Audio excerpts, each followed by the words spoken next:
Alright, let's try this again, huh?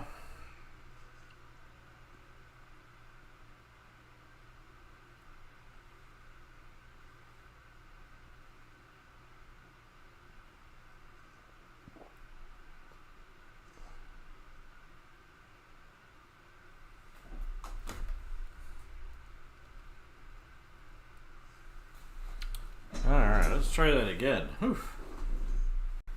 Of the unfortunate problem that today's my birthday, so my parents decided to call. So, thankfully came right at the beginning of the broadcast, so I didn't have to kill an ongoing event. But cheers, everybody. Hope you're doing well out there. We're going to do some studies for some costuming things. I figured that would be worth doing tonight. So I've got some Baroque era reference in front of me, paintings and photographs.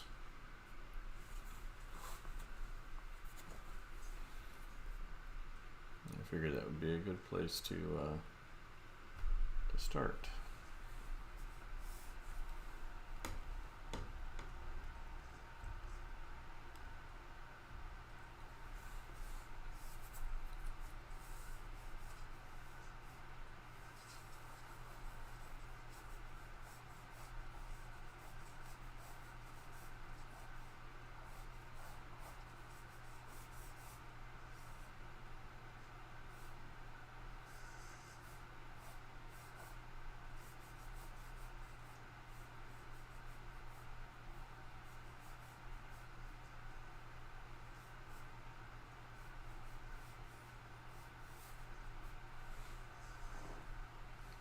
Right?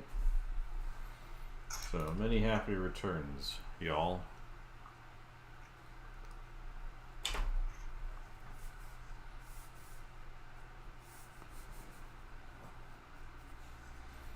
Some costume studies, maybe some sketching from my head. We'll see.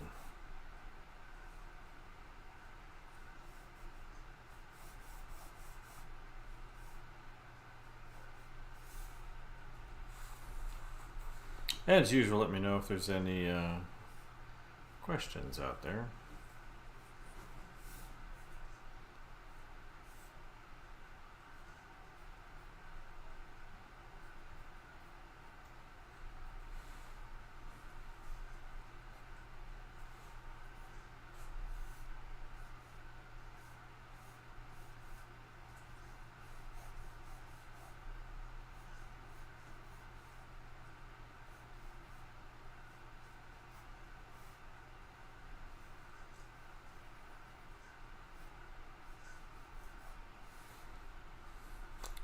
So, that be the plan.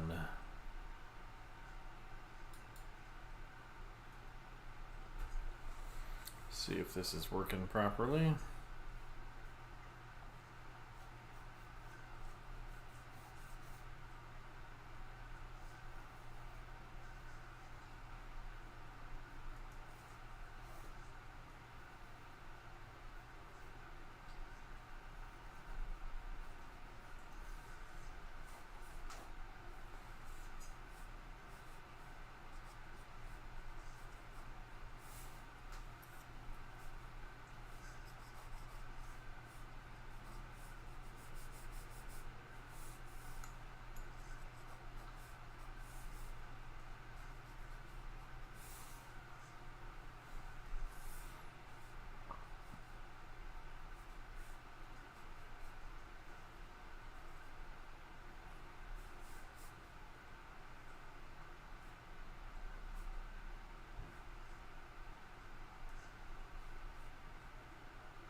Good evening, everybody.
Good evening.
Good evening.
Good evening.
Good evening.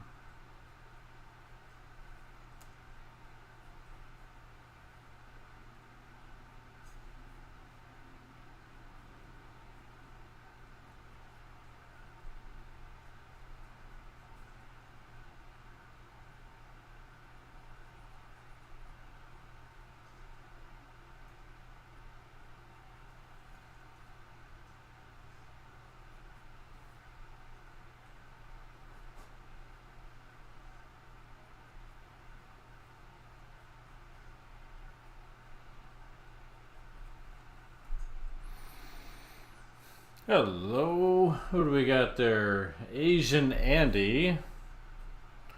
This is alright. Hope you're doing well over there on the Twitch. Glad to know it's working. I made a bunch of updates to how I was streaming because I realized there was a bunch of things that changed since I originally set everything up a few years ago. So hopefully it's nice and clear.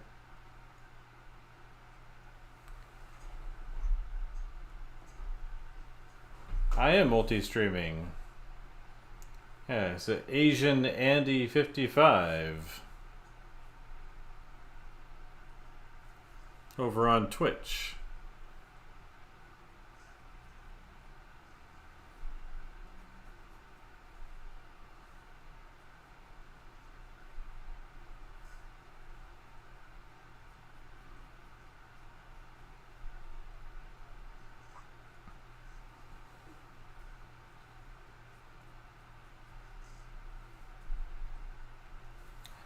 Yeah, I'm over on YouTube and Instagram.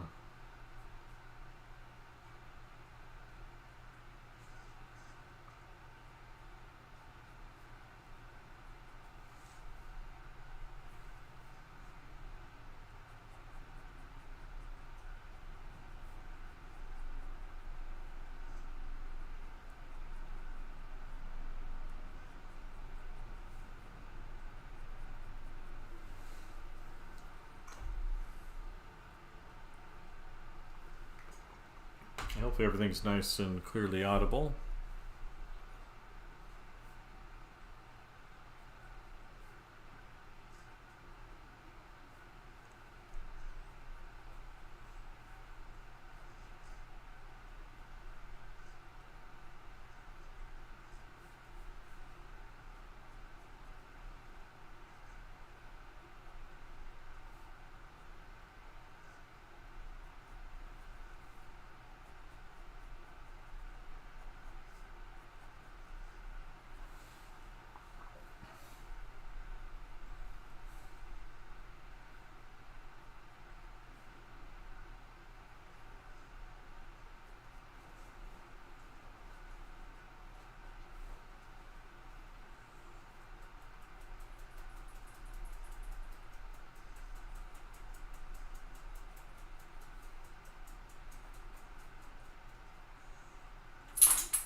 Sorry about that.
Hello, Bosch.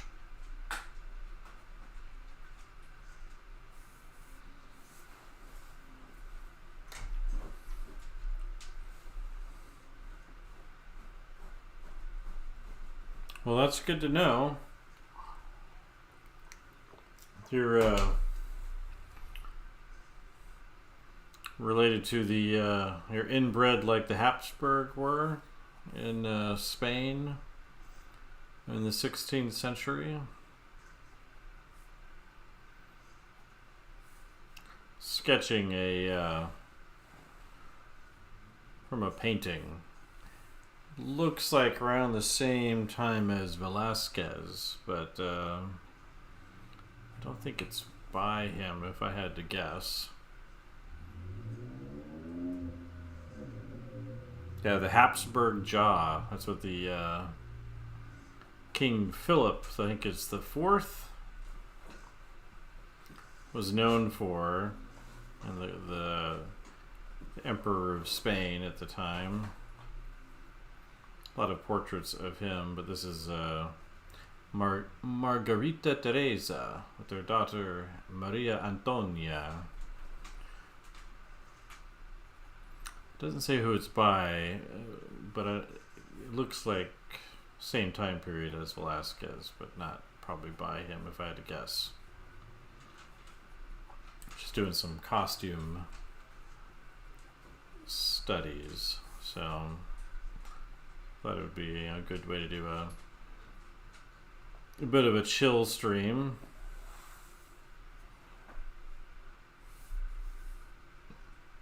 Had those super wide dresses back then.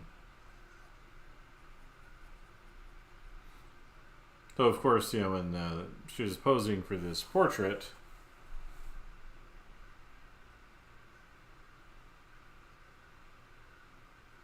oh yeah, I'm not sure how well it went. You know, but Velázquez is a good painter, right, Bosch?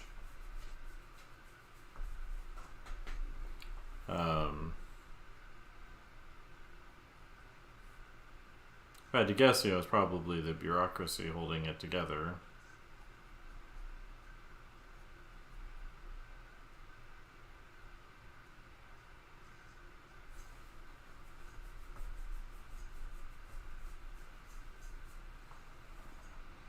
Yeah, it's all on the chin, right?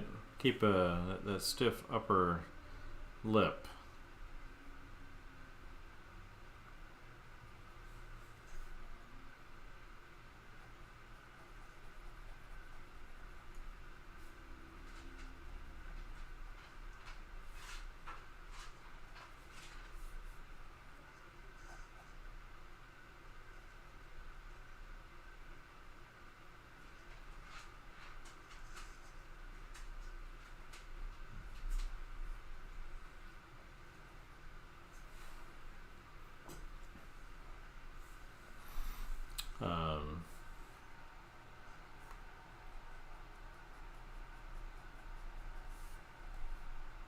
Super wide dresses, right? I think her dress carpet goes out to here.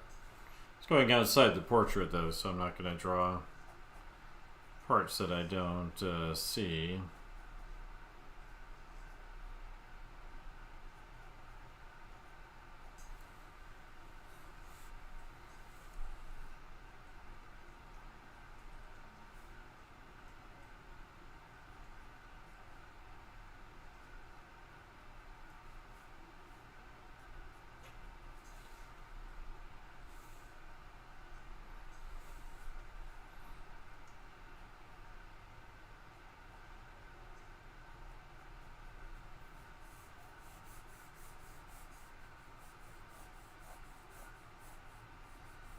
Of course, she probably didn't actually, at least not very often, probably didn't pose in this dress. It would have been put into a mannequin in the artist's studio.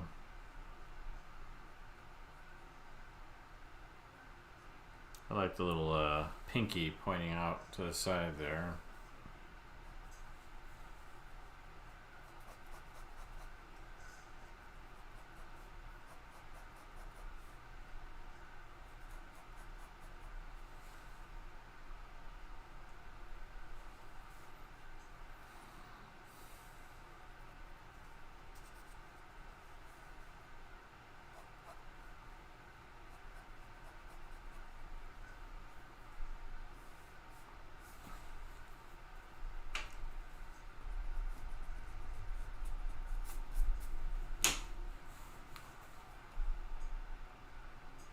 Yeah, that's probably what he did. Yeah, he got out his iPhone and snapped a shot, right? Just maybe even took it with Lightroom or something.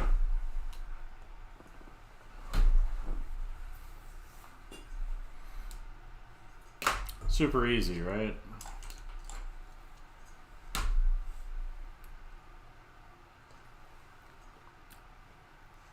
It's all in the photo reference. Yeah, I've got paintings and I've got costumes and people and other things I think are kind of related. Haircuts.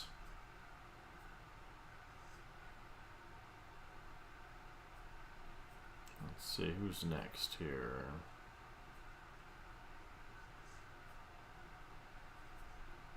Some nice dolls.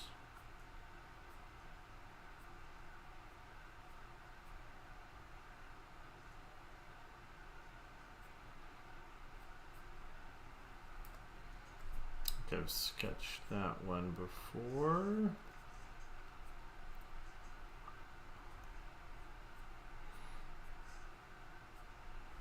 Maybe we'll switch subjects up because we're trying to blend certain things together.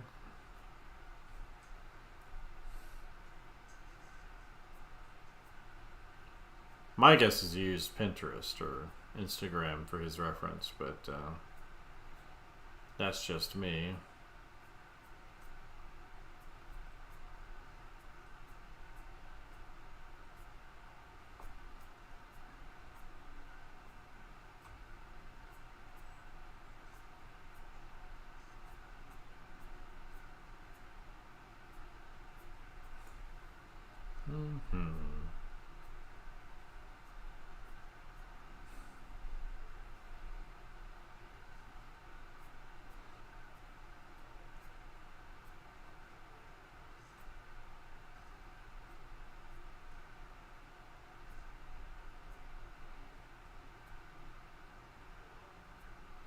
Try on that one. That one. Maybe this one's kind of slick.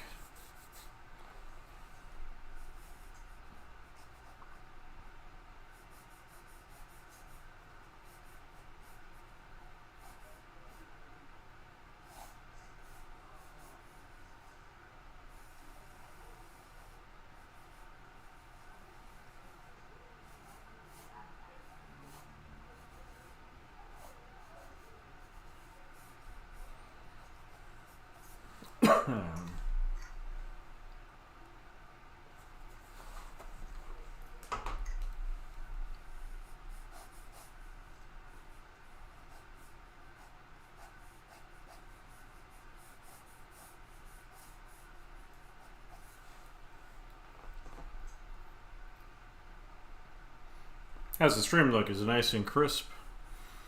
I realized earlier this week I was making a bunch of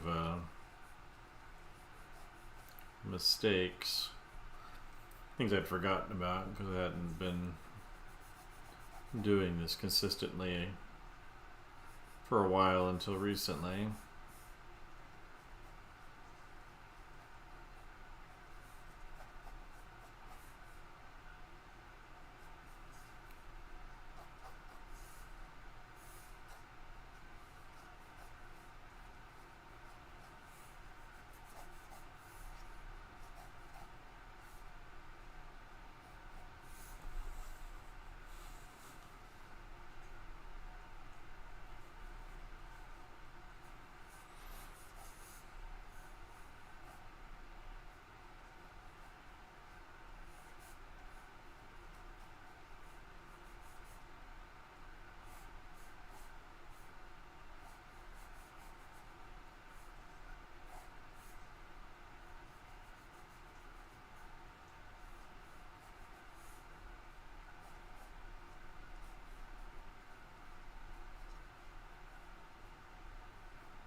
Good evening, everybody popping in.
Good evening. These are studies for Bramble, so definitely related. But I like to kind of cut back and do life, well, not necessarily life, but reference studies, life too, but keep me grounded.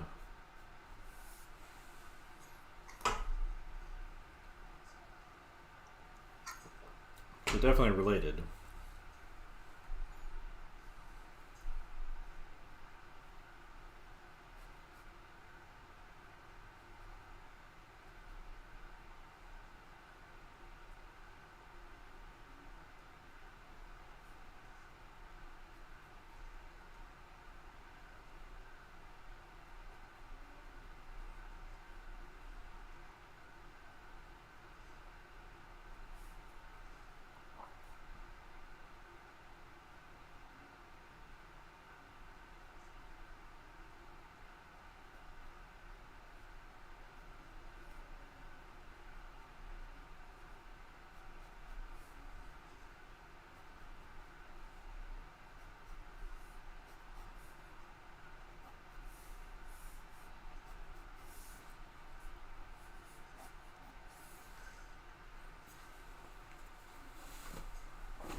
And usually, if you're coming in, do let me know if there's any questions or comments or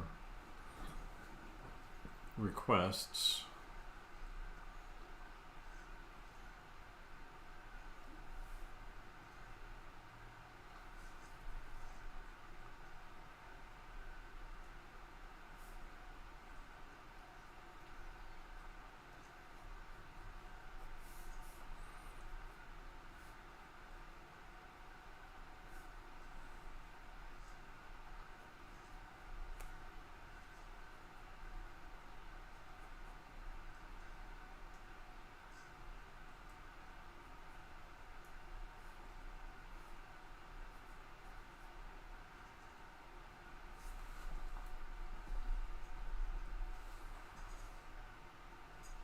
You don't have anything interesting to say. Well, that's okay. Usually with these live streams, people kind of come and go, and so it's hard for me to sustain a topic with such a tiny audience. So I'm perfectly happy just to sketch and have it go at the same time, but I'm kind of used to talking and working at the same time, so it doesn't really bother me to talk if there's a question out there. I'm a full-time art professor of concept art, actually, funny enough, at Virginia Commonwealth University. And so I'm used to teaching and talking at the same time, demoing and all that good stuff.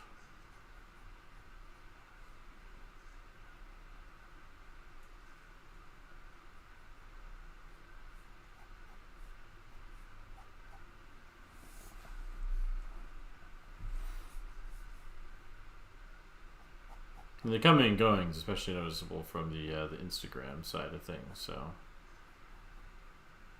people popping in and out.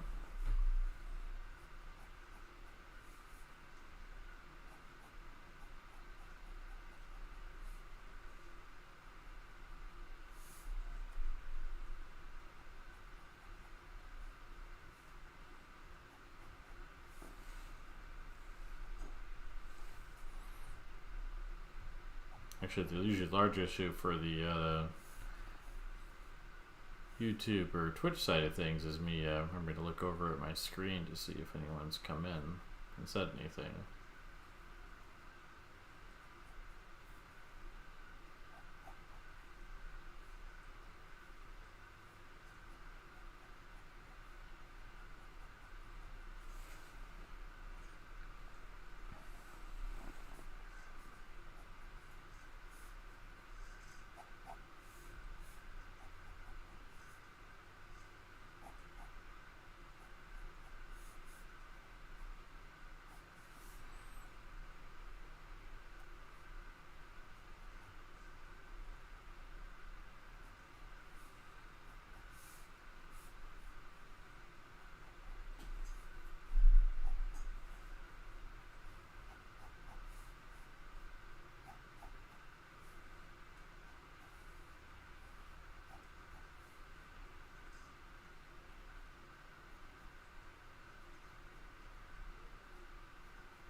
Well, change like that's a big deal, right?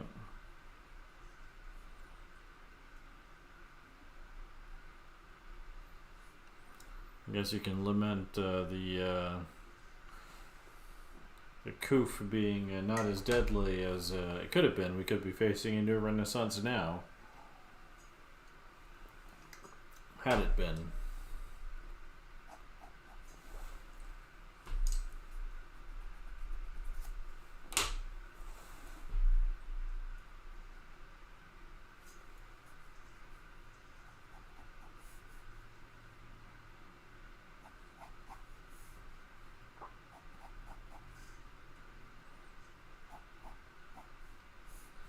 Actually, this outfit I'm sketching here, it's listed under Pinterest as Star Wars fashion. I guess it's like a dark Jedi outfit or something from the Disney fanfic Star Wars.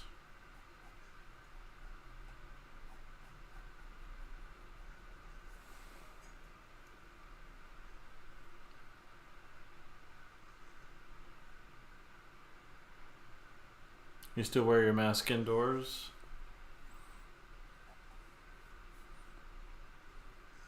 I gotta stop the spread of audible language.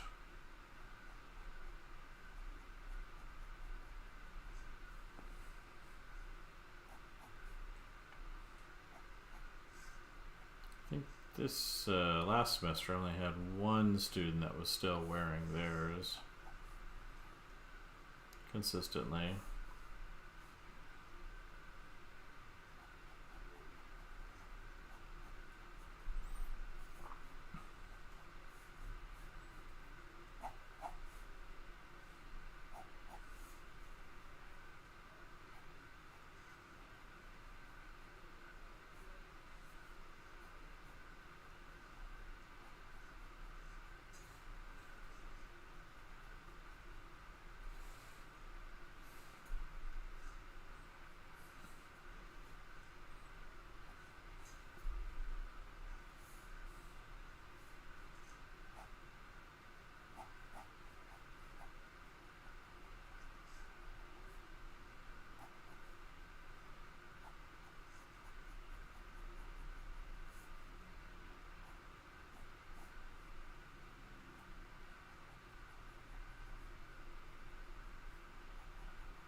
Yeah, it's pretty simple, right? Yeah, nice dark.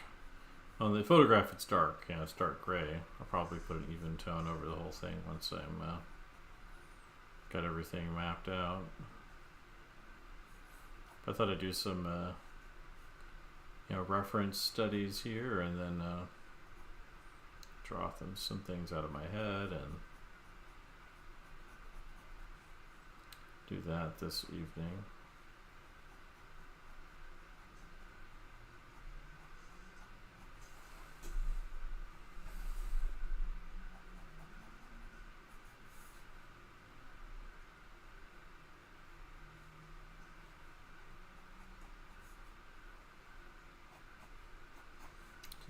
Shorten these boots up a little bit.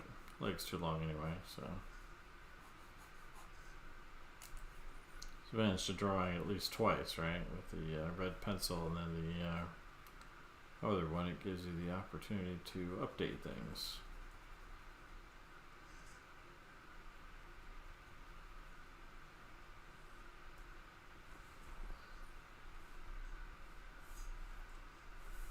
Yeah.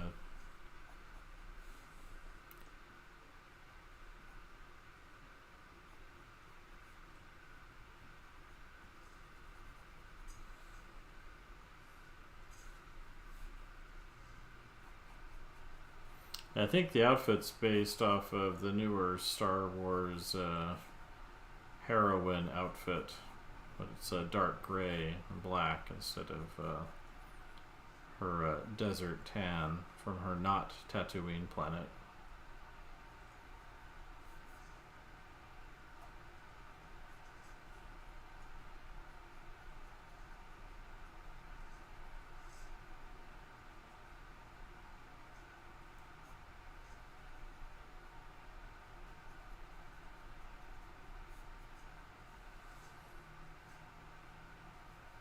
So that shoe is still too high up.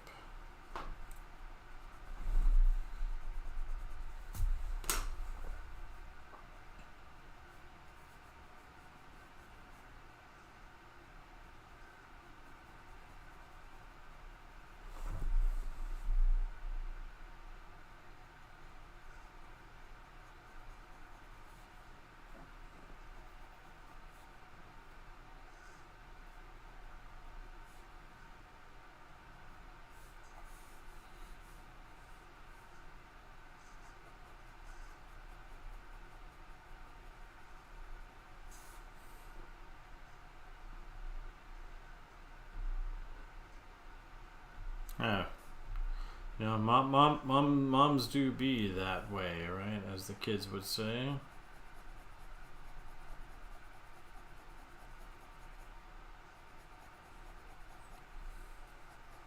They all want you singing the Frozen Princess song, right? Don't want you to just be a happy girl.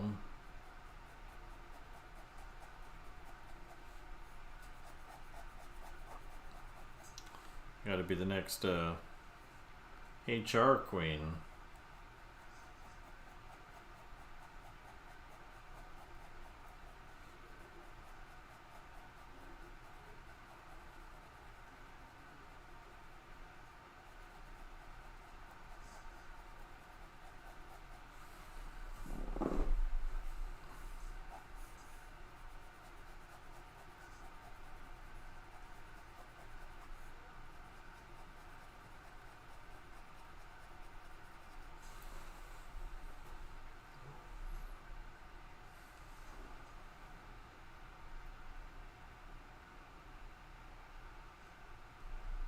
Yeah, everyone just wants to be appreciated.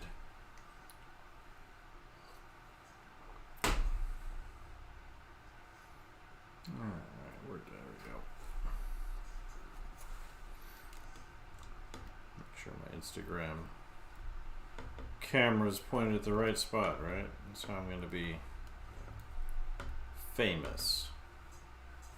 Alright, let's see if we can find another bit of reference here. Let's find more ideas, see what they recommend. That one's good. That one's entertaining. That one's kind of ridiculous, so we'll take it.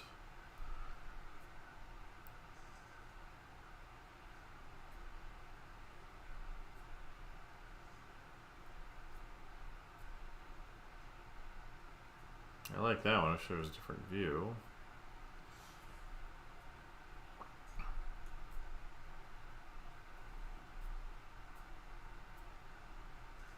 Should be okay for now.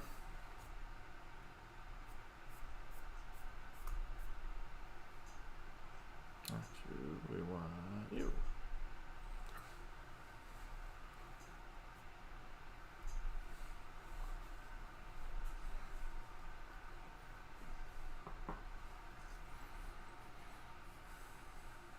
Everybody just wants to be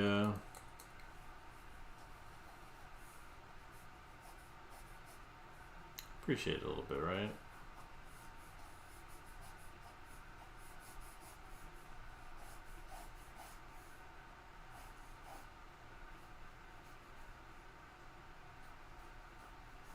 Okay, this girl's shoes are as big as her feet.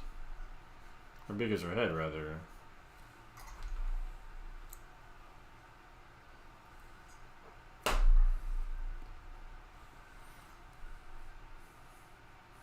We'll add a little more action to their this lady's pose, though. Just so it's not so static. A little more shoulder, a little more hip and head tilt.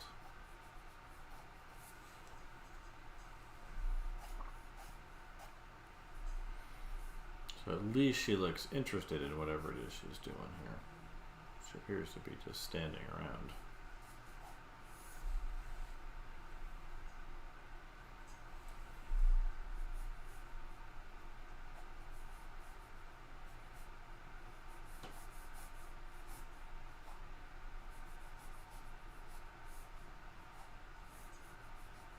Whatever these giant outfits are, she's got on for pants.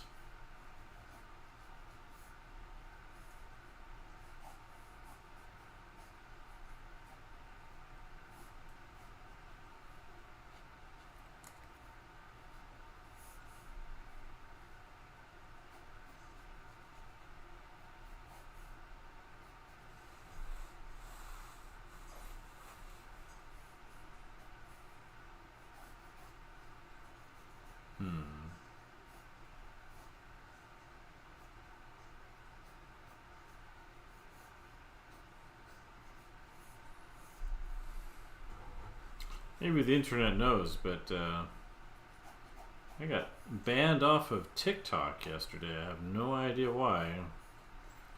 Not putting anything controversial or political or even interesting up over there, and got some kind of content ban. My last post was a robot. Guess that's offensive to the either the Chinese or the American Congress. I can't tell which one these days.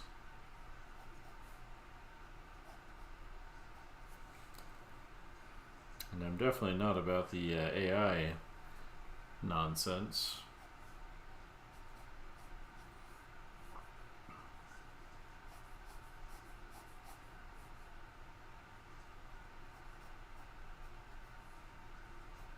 It's just a time lapse of an ink drawing.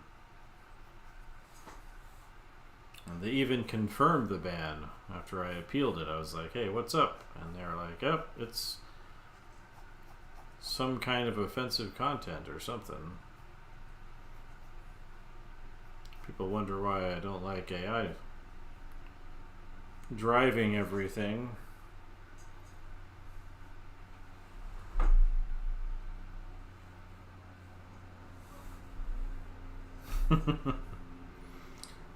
Google's become a real problem with AI. You're looking up images or artists and things like that, and they'll have a little short AI bio of the artist, and then they'll have AI images based around that artist in the search. She's got a little tiny purse there. That's fun. Right here. It's the kind of things you don't notice until you start sketching things out. You don't think about.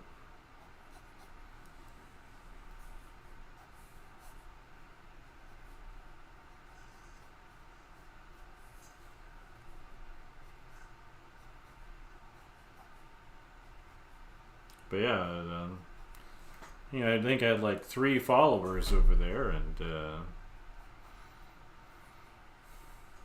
so very influential, very controversial. My art life professorship, sketching goofy robots and aliens and all that, and boom. Banhammer. I suspect it's some kind of bot reaction to something or other in there.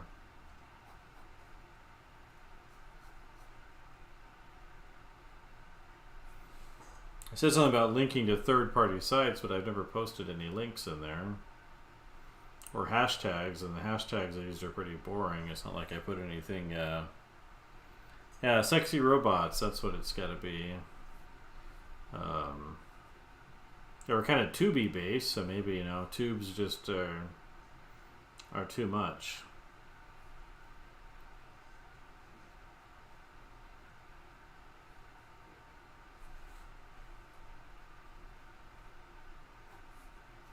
Something. I didn't want to be on there anyway, so.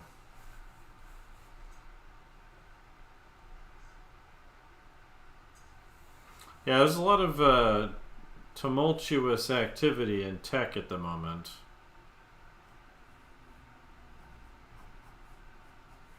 Well, it's generally a lot of tumultuous financial stuff going on, like the tens of thousands that have been fired in entertainment arts over the last year. Well, funny enough, I just had a former student get hired at Bungie. They fired some people, was it earlier this year?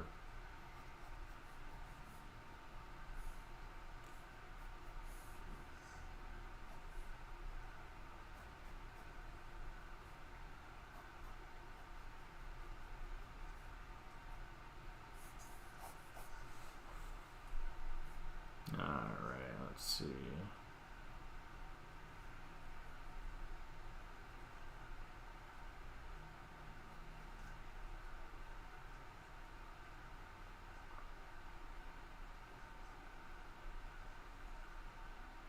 But he's American, so I don't know. He'll be remote though. Yeah, well, we saw, it's interesting because we saw a similar kind of .com crash back in the very early 2000s, I think it was. It was the middle of the Bill Clinton administration. In fact, one of the websites that's most famous for it, their website address is still exists. There's nothing there, I think. No one's ever bought it. But pets.com, like they had a huge Super Bowl commercial back then in the early 2000s. And then, or sorry, late 90s actually, not early 2000s. Further back than that.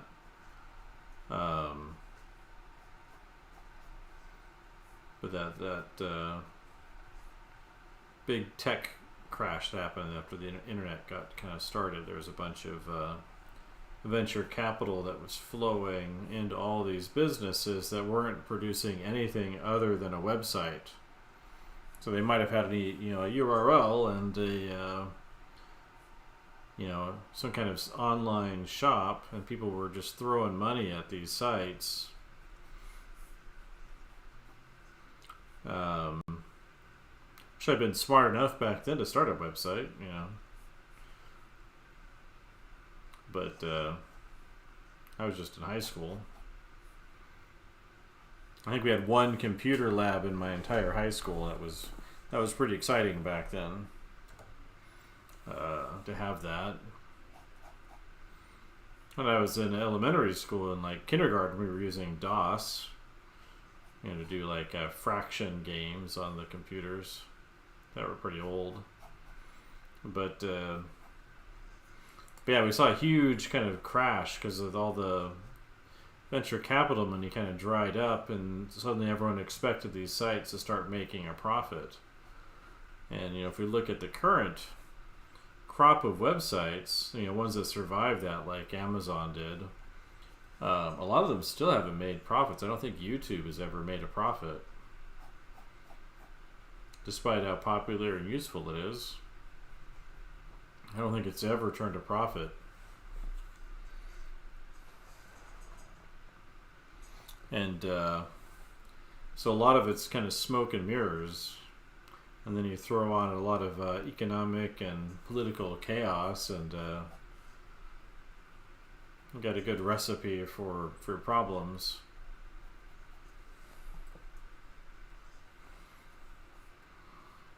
So 100% either one of these presidential candidates will save us, right? That's the big goal here. They've got great plans that they're going to execute no matter who wins the election this fall, right? It's going to be awesome.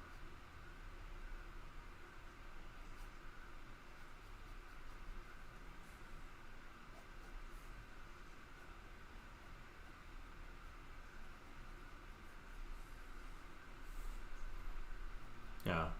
Also, I just want to make sure I say that I do support the latest thing, whatever that is. So, I'm not sure which flag I'm supposed to be carrying around at the moment, but I'll carry it just so we can save the economy.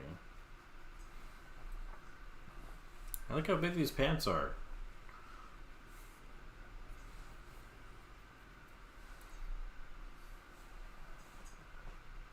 Oh yeah, 100%. Mitch McConnell and Nancy Pelosi, they're working together to solve all of our problems for us.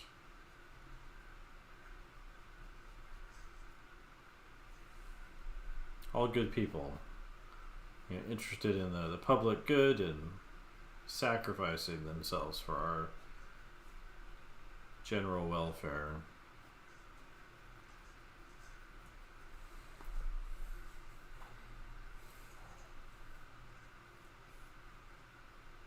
So much so that I, don't even vote. So, because I trust everybody so much.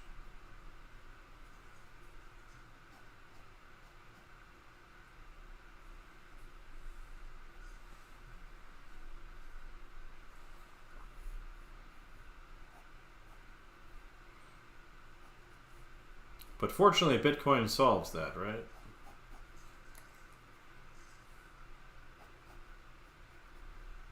And my vast collection of bored apes is going to ensure my financial security for decades to come.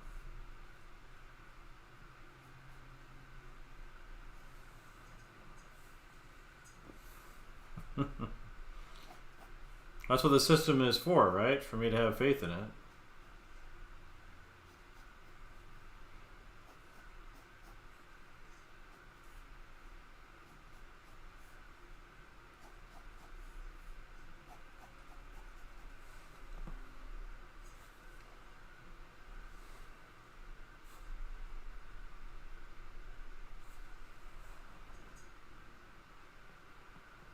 Yeah.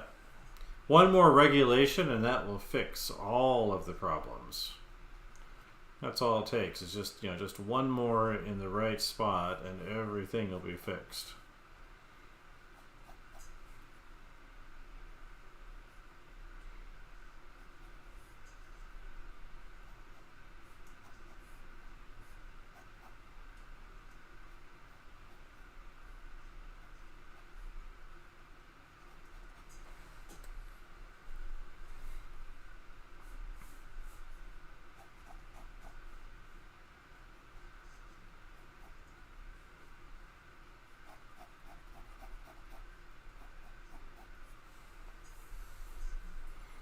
It's just minor imperfections in the system, and everything will be tweaked and solved, and it'll all work out great.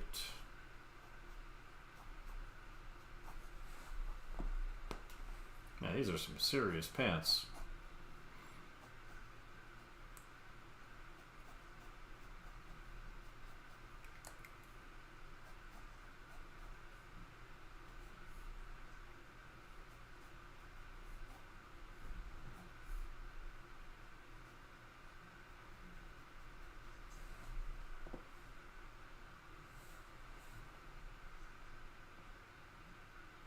Actually, I have it's funny, I have a kind of an apocalypse mobile. I guess it's 2 years ago almost now. I started converting my 2006 Nissan Xterra into a mini camper for the purpose for it is to go painting outside, to be able to camp out in one location for, an extended period of time, at least a week, if not longer. I've done that, a bit here and there, but with it, but started a kind of a finished rebuild last summer before moving up here to Virginia. Though it's funny, people are like, wow, this, if there's the world ever ends, you're in a great spot, and I'm like, yeah, if there's gas stations. So I have about a 250 mile range on a single tank of gas. So I guess I should start burying gas tanks on a route I'd like to take. If the world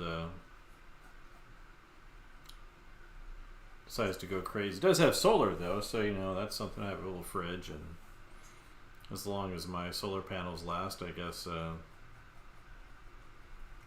can just live out of it in the city or something.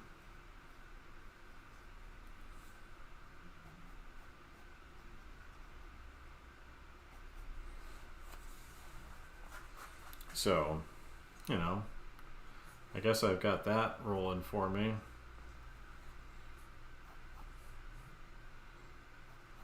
Then all I need is a bat with some well,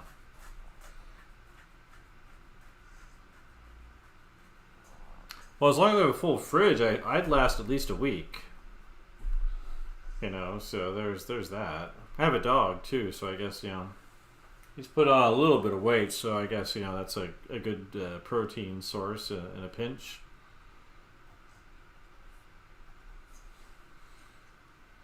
Alright, I'm gonna be back in just one moment. I need to refill my cup, so here's my be right back sign. I'll be right back.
3 days is pretty good though.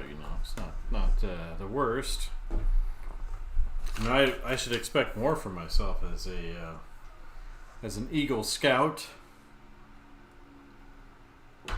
who doesn't remember how to do any of the things that I learned how to do.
Oh, there's a lot of important proteins in moss, right?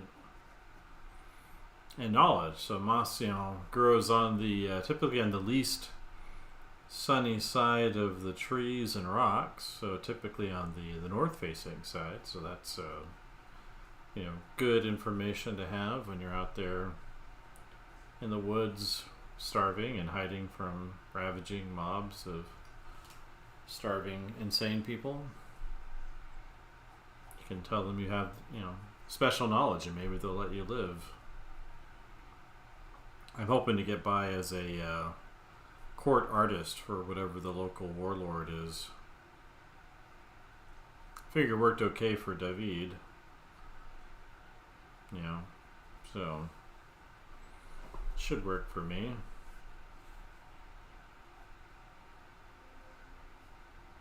Not that David is as good as I was, but or M.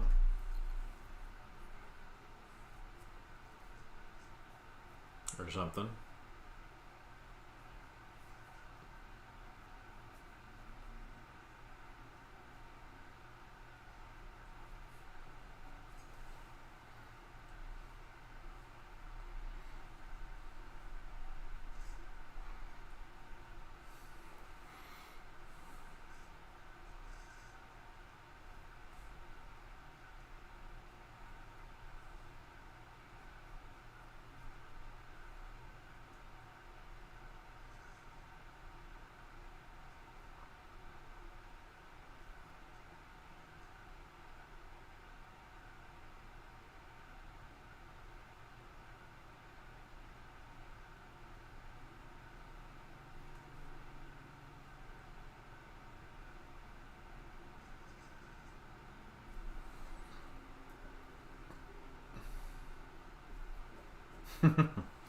I was watching apparently Jim Lee. If you're not familiar with Jim Lee, a comic book artist from the 90s. He's I guess he works for DC Comics now as like a creative director or something, some kind of executive. But I was watching one of his old Twitch live streams, which he hasn't done in a while, but he was using this exact same mechanical pencil. So therefore, I'm drawing as well as Jim Lee. Actually, I was pulled out some of my old Wildcats comics that he started with Image back then in the 90s. Speaking of Y2K and the .com collapse, but he did this issue of Wildcats number 5, and I forgot there was a 4-page spread. Yeah, it was a 4-page spread. Maybe I'll, if I think about it, I'll go grab it. But there's 2 of them in there. When he was really pushing on those dynamic shots of just crazy action I think it was the first one that was using glossy paper too. It was when they started doing digital coloring. Some digital coloring, early digital coloring, was just kind of a mess because they could do all kinds of crazy gradients, and so they just kind of made a big mess in those comics sometimes. But this one had nice, clean coloring in it. I also found a postcard signed by Jim Lee.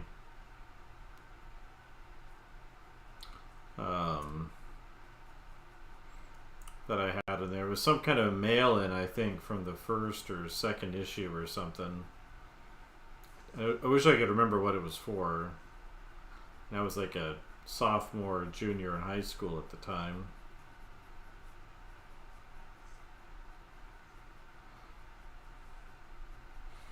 But I really like the idea of, in my mind, I always liked that idea of entrepreneur kind of rebellion that was going on with Image at the time. With Todd McFarlane and Spawn and the Wildcats and Rob Liefeld's Youngblood stuff and the Max.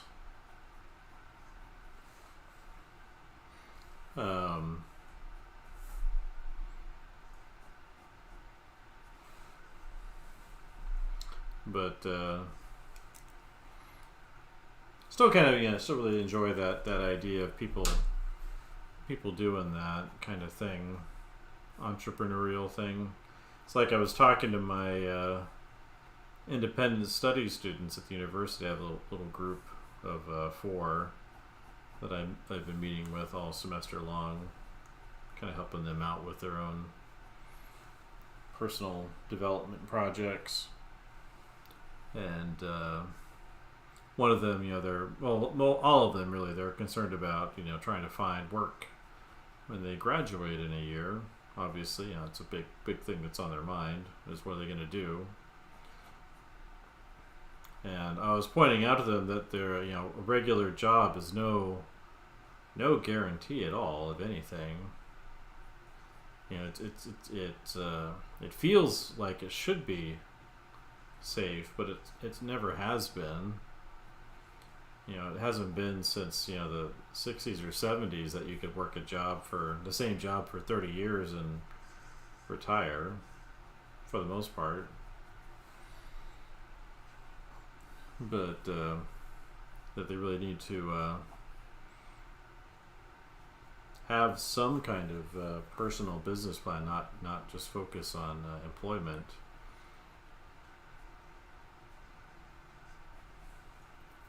They should all be VTubers. That's the solution, right? Once in a blue moon, actually I think for the first time really ever, I went and just popped on to Twitch just to see what the most popular art stream channels were. And they were all manga VTubers. Which I thought was pretty funny.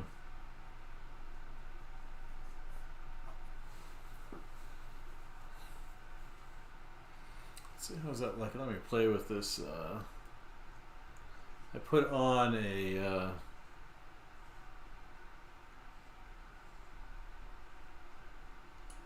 maybe not. I think it's helped. I'm not sure. I put on a polarizing filter on my camera.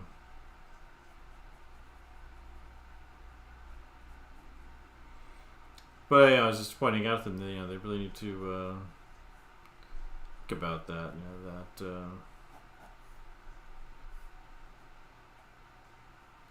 entrepreneurial thing. What are they going to do for themselves? Because even if they are working for other people, they still need to, think about how they present themselves to companies and get people excited about what they're doing.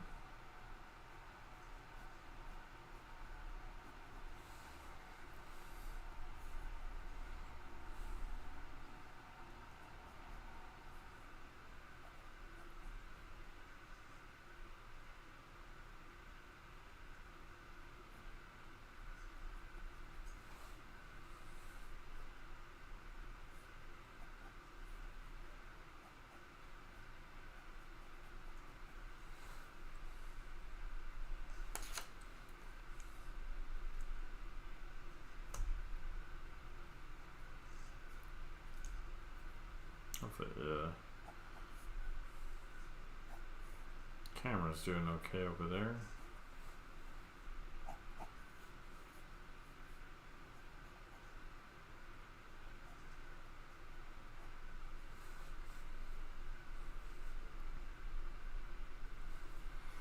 Maybe when I finish this drawing, I'll go grab that Wildcats has a little break, show off some of those crazy shots. It was a lead-in to a crossover with Mark Silvestri's Cyber Force.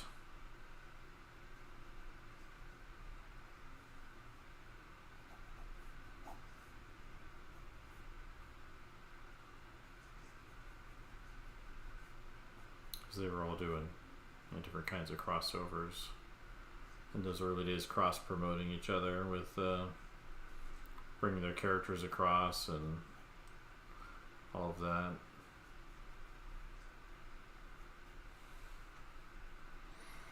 And the thing is, they were all those original Image guys. They were kind of rightly justified. They felt like they weren't getting the payment that they deserved from DC and Marvel, especially Marvel. That's where most of them came out of. As Mark McFarlane was doing Spider-Man, and Jim Lee was doing X-Men, and McFarlane was doing X-Force, and then I think Silvestri was doing Uncanny X-Men. He'd done Wolverine and Weapon X and all those things before as well. But they were making, they were selling millions of copies back then, which comics would, I think, kill for it these days. I don't think they're doing as well as back then. And so, Jim Lee and those guys, they kind of realized that, they could get a bigger piece of the pie if they went independent, which they did. I think, the main kind of Image stuff that was going on back then really only lasted a few years, like 5 years, I think. Yeah, I've got some of the. I didn't read a lot of Spider-Man back then, but I've got a few of those McFarlane issues. There was like one they did sideways in landscape format that was pretty cool. That I have somewhere. I was mostly reading like X-Men and the X stuff back then.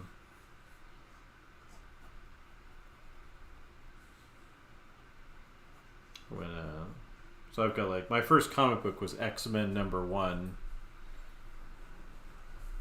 And McFarlane, he's the one who gave Spider-Man kind of the twisty webs. So before it looked like a regular spider web was coming out of his wrist, and then McFarlane did like the twisty gooey webs. Was his kind of original design.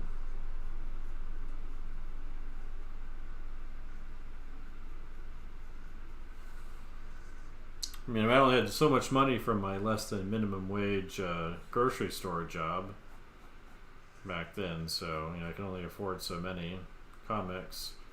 In fact, when Spawn came out, I missed out on the original 9 issues, so I only started reading it when I was issue 10, and but I actually won the first the first I think 20 issues or so at a comic book store raffle at my local comic shop, Captain Salamander's Atomic Comics, which isn't around anymore as far as I know. But what a great name. But that was really exciting because I hadn't been able to read them because I didn't have trade paperbacks as often as we do now. So, and I couldn't afford the back issues. So I had to pay for all this stuff myself.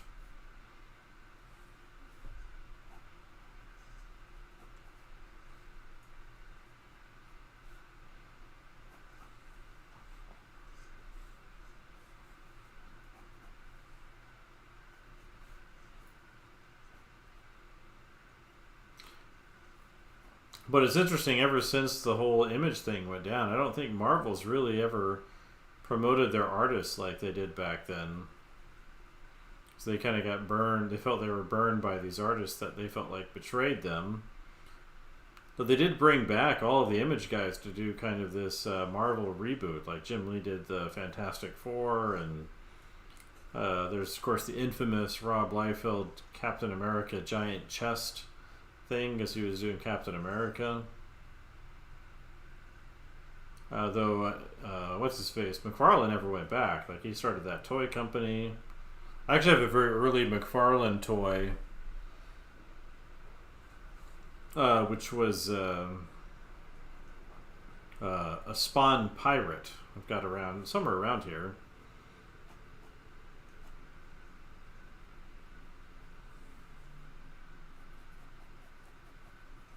I think one of his like shoulder pads broke off or something. I had to glue that, find that, and glue that back on. They had like a peg leg and a barrel that would fit into it, and some other little things. It was pretty detailed, especially back then. You know, this is pre 3D printing and 3D sculpting and all that. That was a Spawn pirate.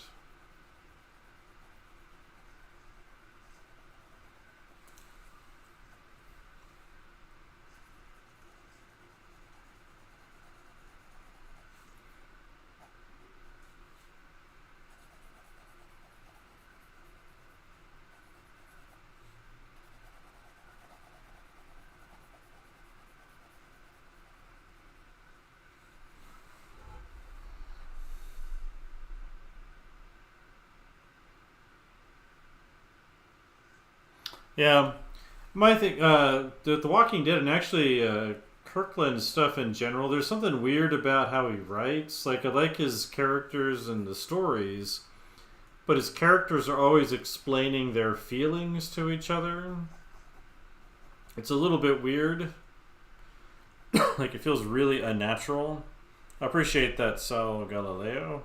If you're still there, which I don't think you are, but appreciate that. But you know, I've read you know, all the Walking Dead, and then what's that superhero one that's now on Amazon.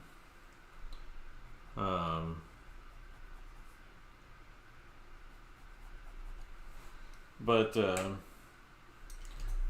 but his characters are always explaining their feelings. It's very strange. Like, they're having a huge fight and they're talking about how they feel about things. Oh, we're going to get that Jim Lee book real quick.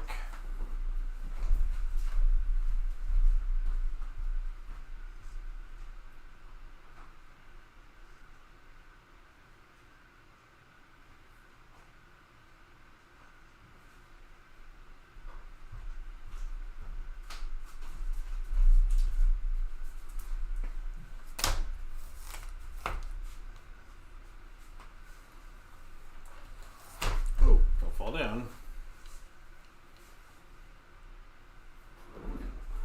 Oh.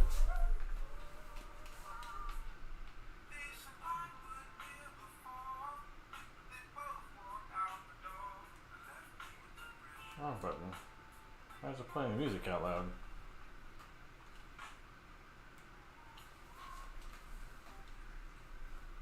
There we go. Yeah, I guess, you know, they could, you know, explain their feelings by how they act toward each other. But a lot of it's like, it's really excessive. It comes off as being really, really silly sometimes. But, let's see. Here's X-Men number 5.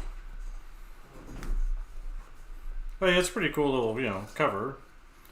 But I remember when I opened up, you see right here, it's a fold out over here. And but it's a 4-page spread. So you got Zealot and Grifter fighting, jumping through a window, and fighting these guys way over here. They're just like insane levels of detail. It was also one of the like first glossy comics. But like, you know, 16-year-old me, you know, It's a great little shot here where it's a double page spread on the opening. So they're coming in on a glider.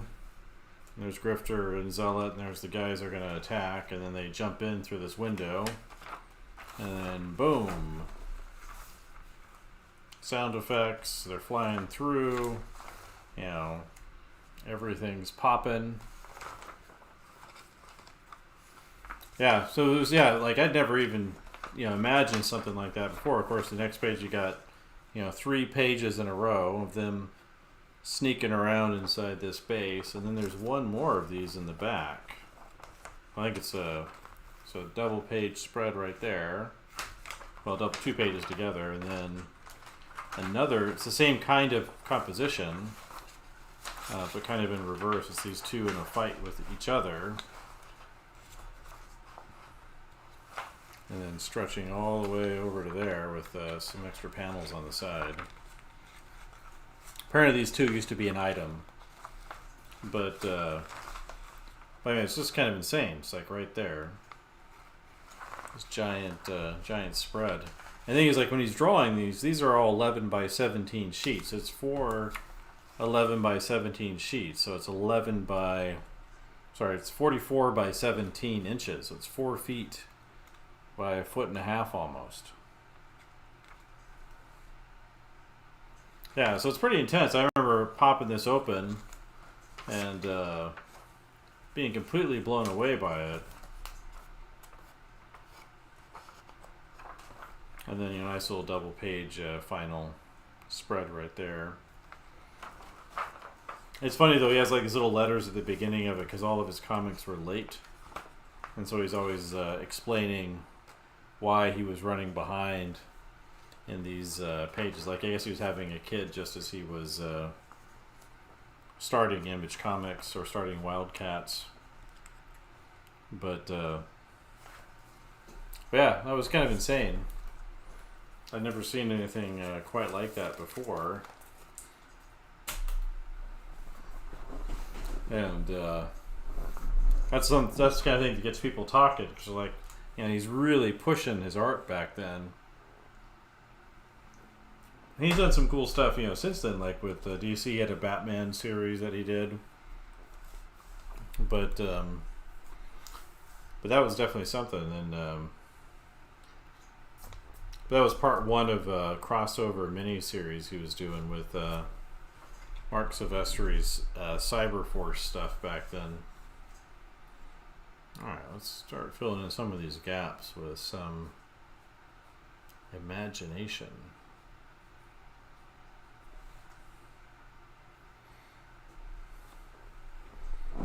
Yeah, so it's hard to find like I don't think anybody's ever done that I know of, or at least hasn't been done very often. 2 4-page full-blown spreads that are, the originals had to have been, gigantic.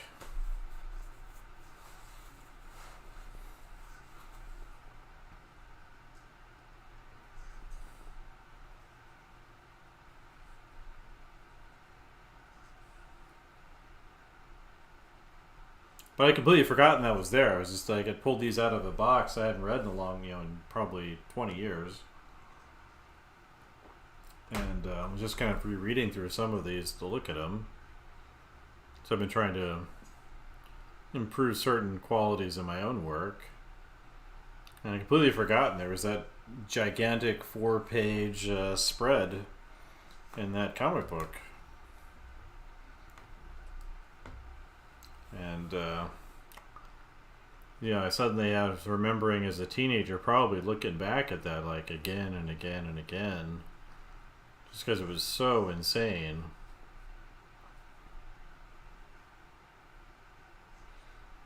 It's kind of the same thing, when I remember when I first read my first comics, which were X-Men 1 and then Uncanny X-Men #1. So you got Jim Lee's big thing with the X-Men 1 issue, and then the Whilce Portatio and the up-and-coming appearance of Bishop in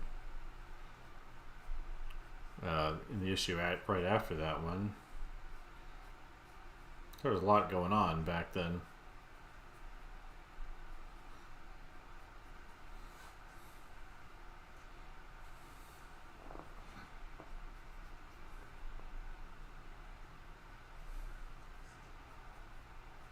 I mean, the story's pretty basic. You know, they're just infiltrating a base, and it turns out there's an old connection waiting for one of the characters in there. And basically, you know, the team that he'd created for Wildcats was kind of like a different version of the X-Men in terms of who the the kind of characters that were in there. So they weren't anything that original, but you know, half the reason or 90% of the reason you read a comic book is for the art, not just the story, which I think always frustrates comic writers. Is unless they're like a Neil Gaiman or Chris Claremont or something like that. It's got to be frustrating because people are mostly there for the pictures. So that drives so much of what happens in the story or how people feel about the stories.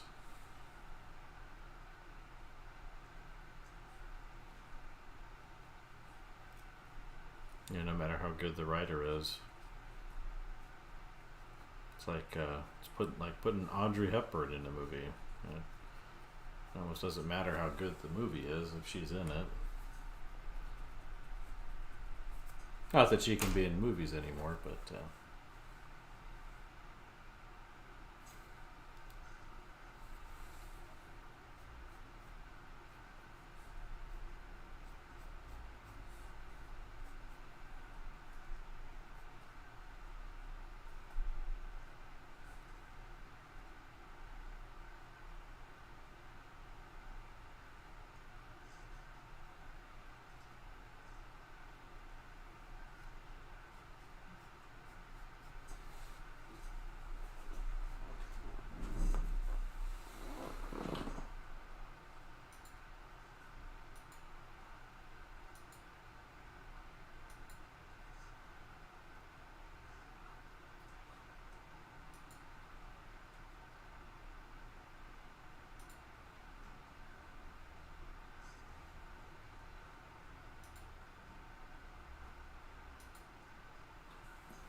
yeah, it's pretty intense.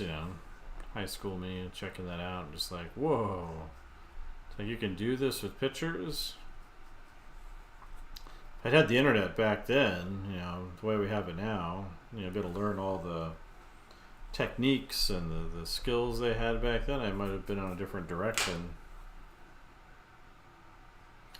Yeah, Sojmet or Soymet.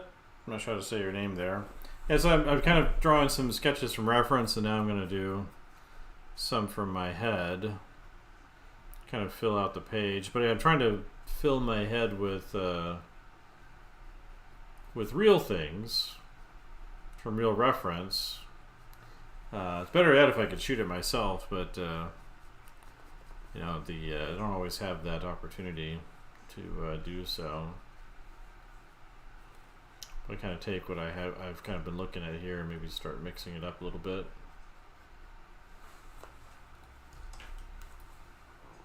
I think I already may have messed up this face. We'll see if I can.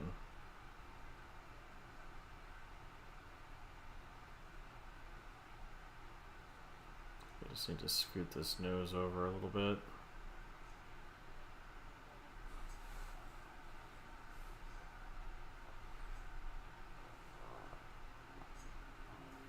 Taking credit for these drawings over there on Twitch. I can see that, right? Based off your name, definitely you, right?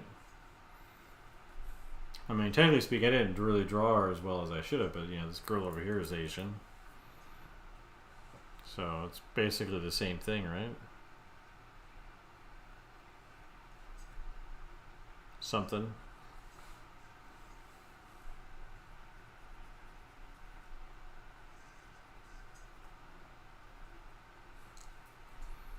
Yeah, this is part of a larger project I'm working on where I was kind of updating my concept portfolio with some things that I thought would be relevant for myself if I want to go out and find some new freelance clients.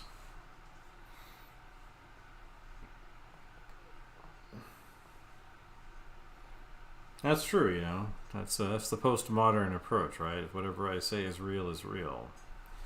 Um, and then you're looking at the job I got here at this university recently, teaching visual development. I realized, you know, my character and costume design stuff wasn't nearly as strong as I would like it to be. So, been investing huge amount of times over the last year.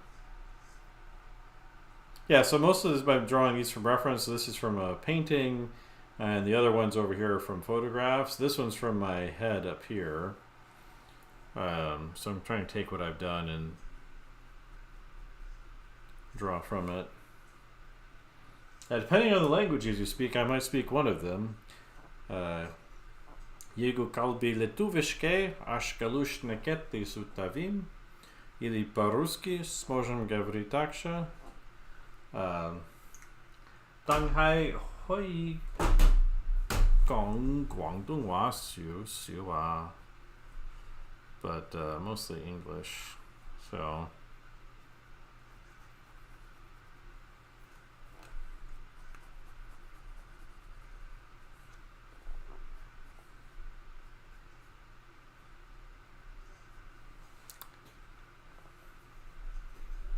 but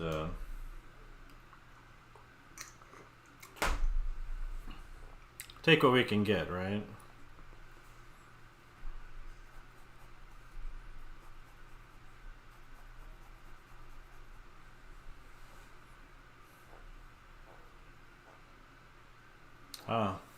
Yeah, sadly, don't speak Spanish. I have been to Spain a couple times. Barcelona for a trip, and then Madrid. So I've been getting a lot of Brazilians lately in my chats, but no falo português. Sadly.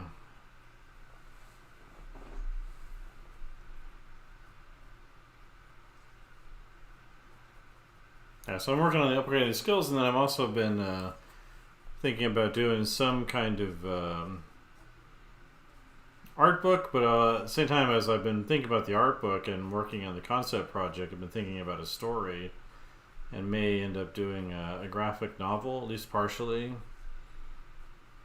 Might try and do a crowdfunding on it just to see if people are interested in it or not. Eventually.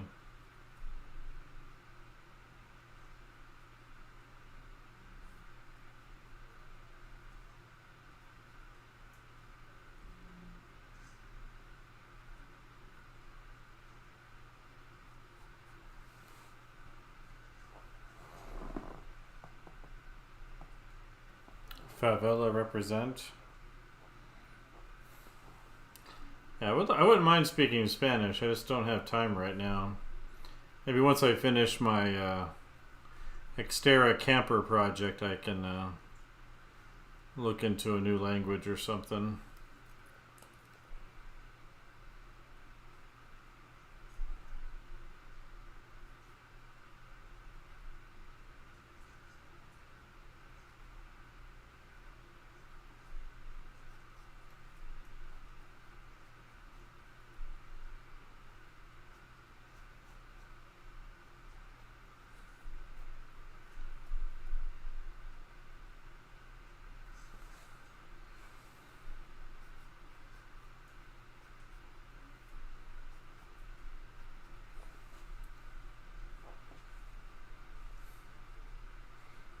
I wish I could speak all the languages, but it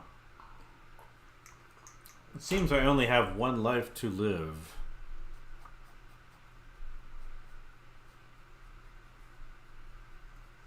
Ti hai yao yat go ju hai li doa. Yeah. English is the lingua franca, right? I think there's, I understand why English is the kind of the international language due to the post-war United States influence, but I always kind of think that Italian would be the best international language. It's the simplest of the Romance languages. There's a long history with it. I think it'd be easier for a lot of people to learn. It's very phonetic.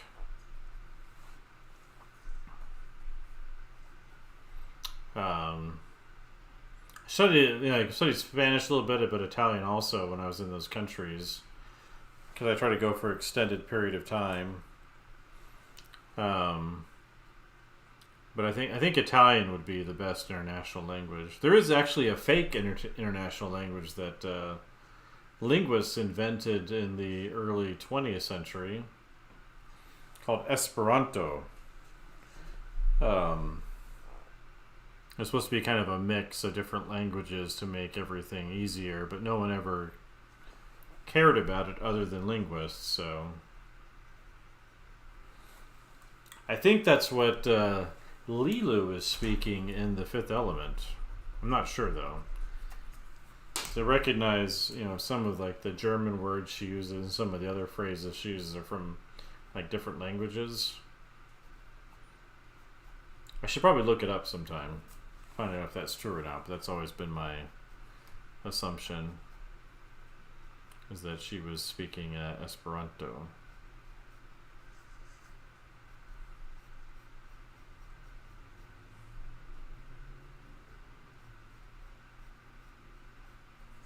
Yeah, language like everyone will learn to speak this language we've invented for some reason. Which isn't why people learn to speak languages at all.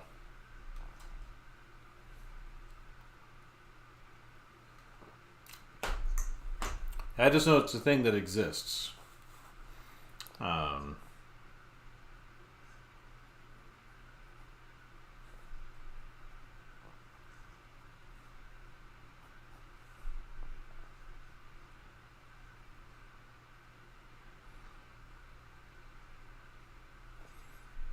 Now, speaking of that old image stuff, I have the original miniseries for Gen 13.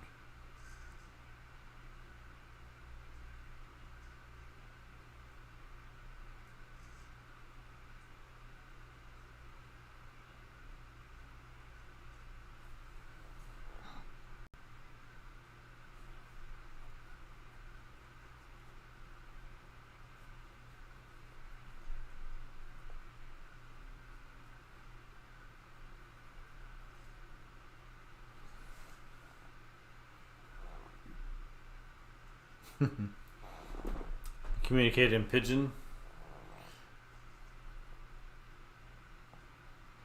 I like Pig Latin. Yeah, I'm just kind of playing around, so I've drawn from some reference. Now I like to switch to drawing from my head. One of my goals is something I never really focused on. It's funny because I've taught figure drawing for this fall. It'll be 20 years since I started teaching at the university level. Technically before I graduated. Though I was already done with all my classes. But I started teaching figure drawing in 2004. And but I hadn't really focused on drawing like characters and characters and expressions and costumes very much. But I've taught figure drawing a lot. I'm pretty good at drawing people from observation. But I never did like a deep dive into drawing characters from my head until recently. And so that's been a big part of my focus this last year, because I'm with this new gig I have, I figured I should probably get better at that, and I've always had lots of good advice for students how to get better, so I thought I would take my own advice and done a deep dive into that and gotten a lot better. It's probably not perfect yet, But I think if I compare what I was doing last fall with now, I feel much better about it. Actually, I was feeling kind of bad because I was having these students turn in work for this concept drawing class that I teach, where their like expression pages and character pages were, for the first time in my life, were better than what I was doing. I had never put time into it, and so. But now I feel much better about what I'm doing. So, just I knew exactly what to do. I just hadn't done it before.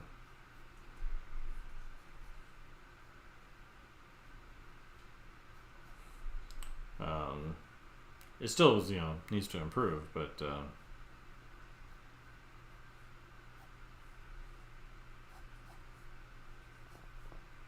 be where I want it to be. But it's definitely much better.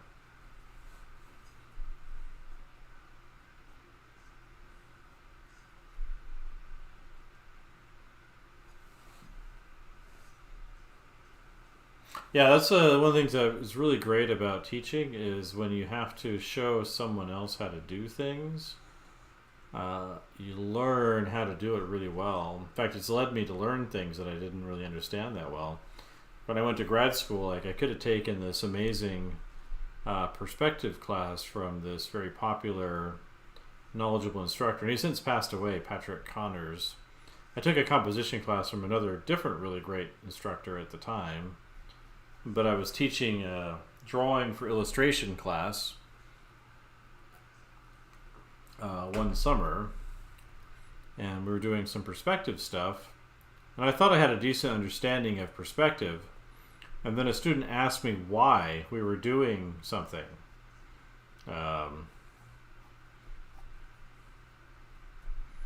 And I didn't know why. So luckily I'm at least humble enough to know that when I don't know something, I can figure it out. And I'm not afraid of saying I don't know something. It's one of the few positive character traits I have. It's me saying, hey, maybe I don't know how to do this, but I'm willing to go figure it out. And so when the student asked me that question about why we were doing a particular thing a certain way, I said, let me go look at it, figure it out, and I will come back with an answer. And it led me on a deep dive into technical perspective, so much so that I feel pretty comfortable doing, especially 1, 2, and 3 point perspective. Especially 1 and 2 point perspective, very technically. I can probably still improve in the 3 and 5 point area, but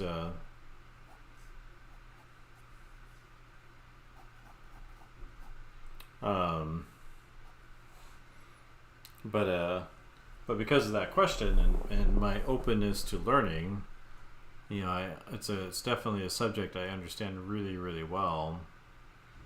And it made a big difference when I was teaching at the last school I was at.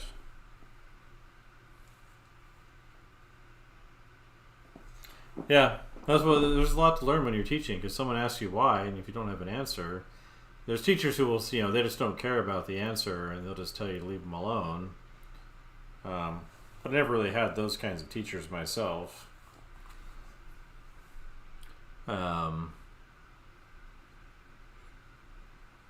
Most of them, have been very open and interested in all of that, but it certainly led me down a rabbit hole where I had to learn something, and I feel like I did. And I got pretty good at explaining how it works and why it's important to understand.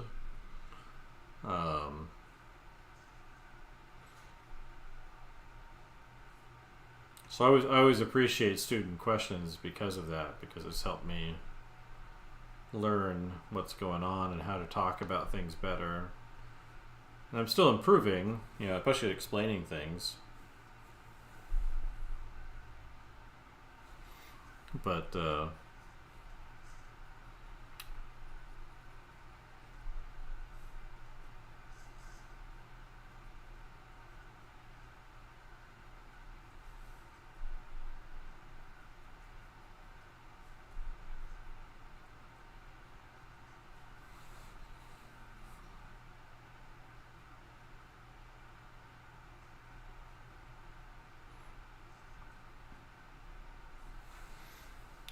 But I think teaching's also just been good for me in general because I like a lot of different things.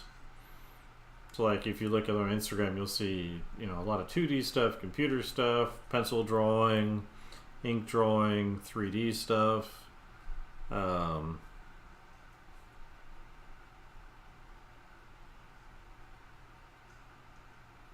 so it kind of helps me have a good reason for pursuing all my interests. Where a lot of times people that are strictly working in the professional world, they often have to specialize and be really, really good at one thing, and they don't need to explain what they're doing. It just needs to work.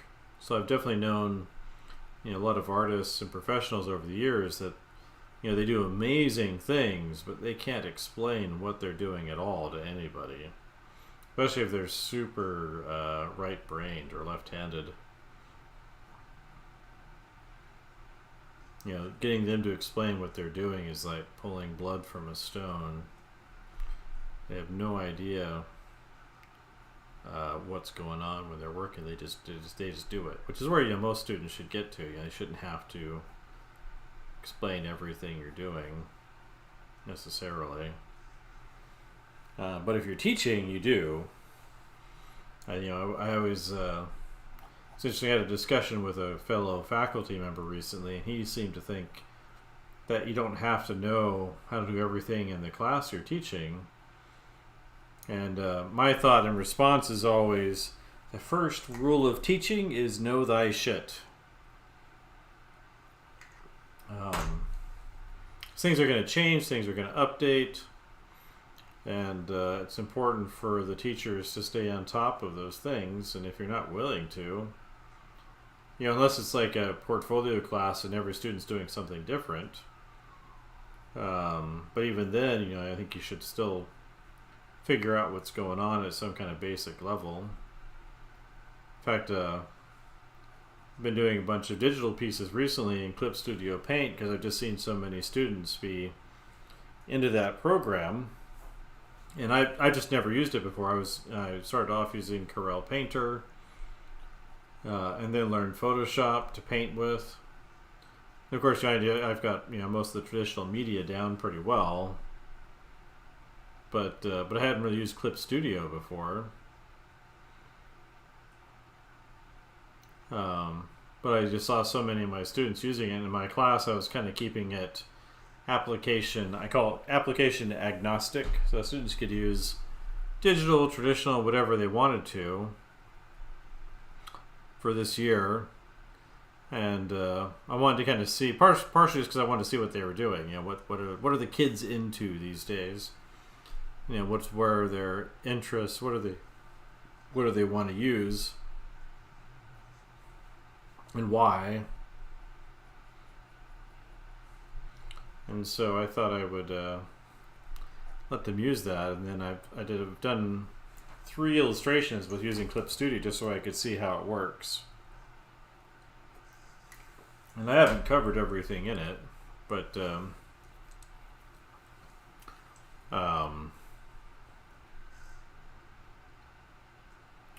I've definitely seen kind of where its strengths are, what its weaknesses are. And funny enough, as a result, I've decided in the fall that everyone's going to be using Photoshop.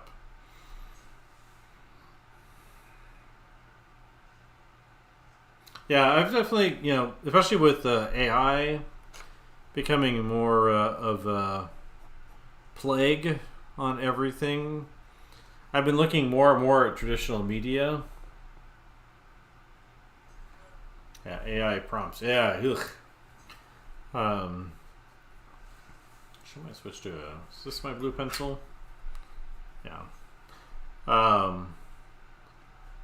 But I want to do some, I've been looking at like older concept art like by Sid Mead and Ron Cobb and Ralph McQuarrie, Doug Chang, his older stuff where he's using acrylic paint and markers and that. And I kind of want to do more of that.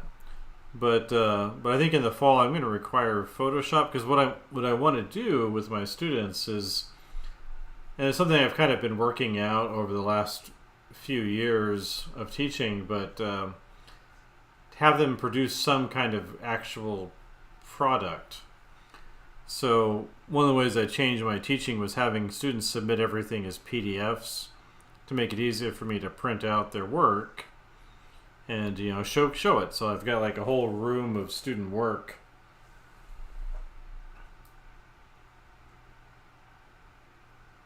Only Twitch is showing up on my stream overlay. Is there something supposed to be showing up on YouTube?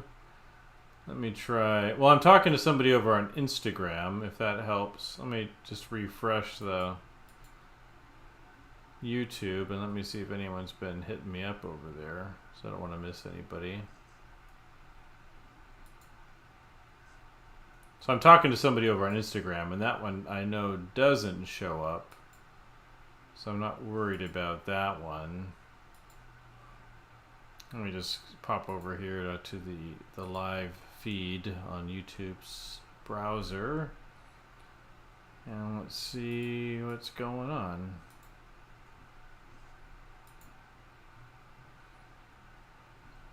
I don't see anybody over there just yet. Let's make sure put OBS back in front. So I'm trying out some newish to me tech stuff, so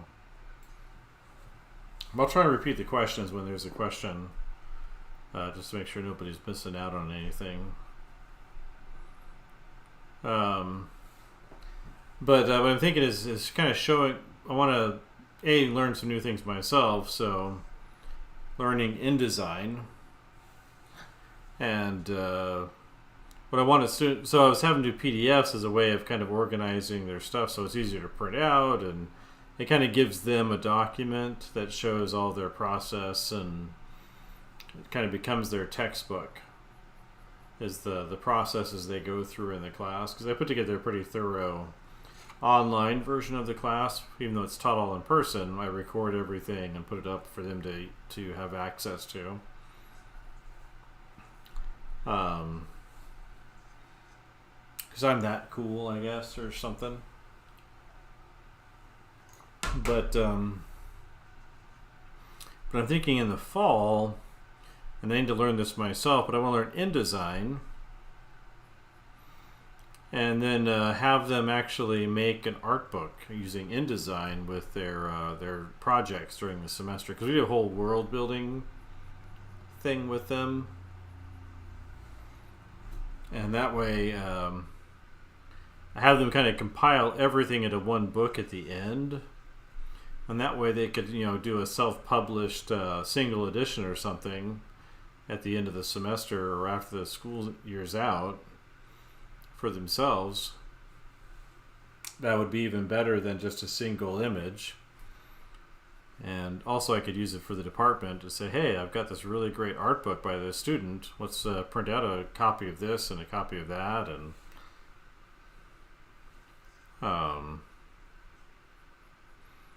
so I think that would be a really good thing, because I'm always trying to look at ways of augmenting, kind of folding things into their education. So if I can give them a template to plug everything into during the school year, it's not like they have to do too much extra, it's just a little bit extra, but it kind of gives them a whole another skill that they can use for themselves. So I'm sitting down to learn how to use InDesign, which I haven't really used much before. I think I don't see any chats from YouTube at the moment. Let me see if anyone's actually over there. It says 3 views so far. No one's been there since 8 o'clock, which is an hour ago. Usually not that many people watching during the middle of the week anyway. I just turned on because I'm sketching and I'm comfortable talking and sketching at the same time. So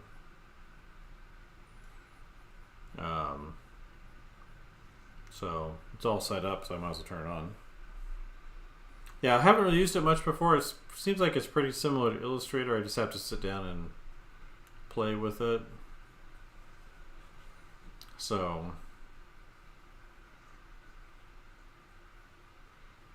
you figure out how to add page numbers to everything, and then kind of create some templates that were, because each the way I have their concept drawing course set up, it's like a basics of world building class. So we do a kind of a themed project all semester long where they create environments and plants and creatures and characters and a company and equipment and spaces and then some beat boards at the end. So it's basically a portfolio project they could take into their senior year. And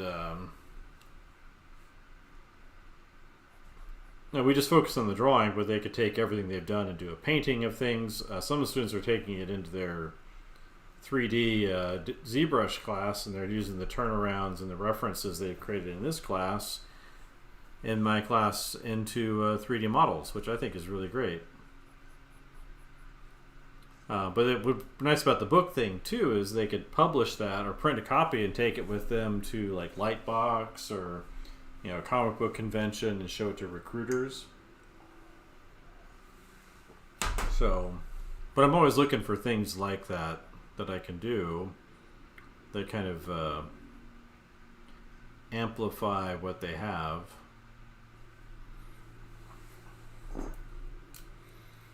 So, and maybe I'll turn what I've been doing into a course on my teaching site over at myartprofessor.com. And so I've got mostly perspective stuff over there, which I think is great. I've been turning my perspective for motion designers and entertainment designers courses into self kind of sustaining courses over there. From when I was teaching at Ringling down in Florida.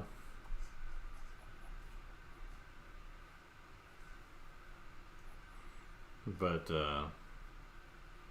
due to moving and everything always being topsy-turvy, I haven't finished that process yet. But I have lots of time this summer, and once I finish my little truck project, I'm going to jump like really hardcore into that stuff. So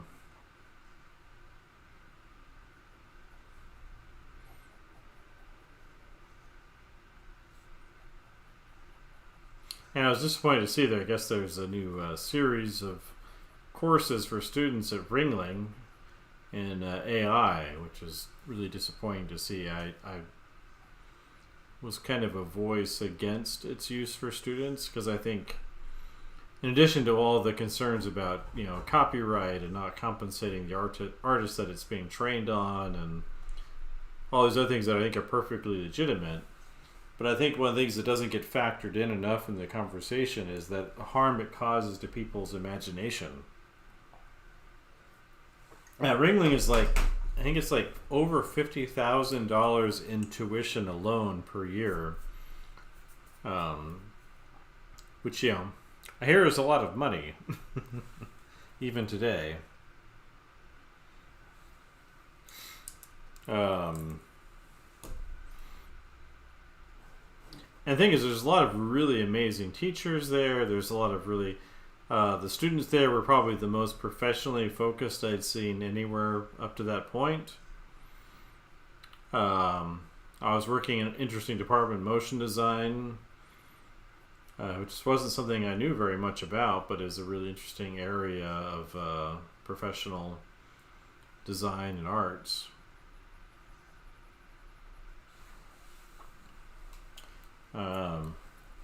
But as much as I we had these conversations, I would disagree with them about bringing AI into the classroom. They seem to only be concerned about production efficiency.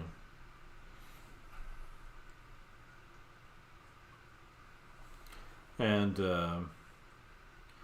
thing is, when you tell students to use AI for their creative process, you're telling students that their ideas aren't good enough, that they're not capable enough of learning and coming up with their own concepts and ideas and stretching themselves out in ways that make them interesting. And they have to rely on these Hey, speaking of Ringling, Ruichi Lu. Ni hao. Um, but it kind of tells students that their ideas aren't worthwhile because they have to use some kind of algorithm to come up with something better, more efficiently, instead of learning to develop their own imaginations and ideas and exploring the world around them. It's like, what are they even doing? Even if it does become industry relevant, it takes all of an afternoon to understand anything about AI.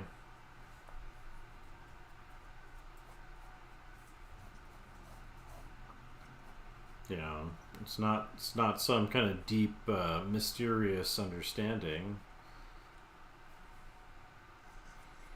And the department I was in, they all seem to think that they're going to be the art directors of AI for corporations or advertising firms or animation firms or whatever.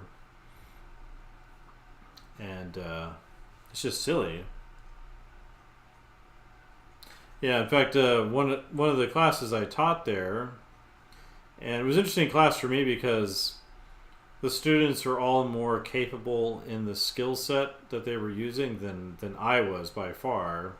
It was a senior production studio class. And basically, students, they're given a list of like 50 projects they can pick from, and they pick, I think, 4 or 5 during a semester. And my role is to be their kind of art director, so I don't have to know everything. I just have to be their art director. But they're allowed to pick whatever projects they want. And one of the projects was an NFT based off an AI image. So a student would generate an AI image and then create an NFT style fine art kind of motion design project, which fine enough, interesting kind of thing to explore. One of the professors there, he'd done financially really well with NFTs when it was kind of in fashion. He's friends with that Beeple guy, and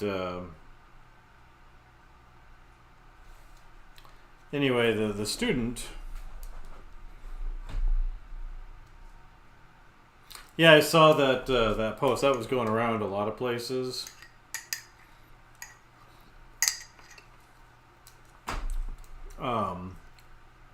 But anyway, the student generated this image, and it was of a. I'll go too specific, just to kind of protect the person's identity. But the image that this person generated was something that this person could have combined by visiting a local shop and then one of the school's kind of physical labs and looked at what was really there and used whatever prompt they were using.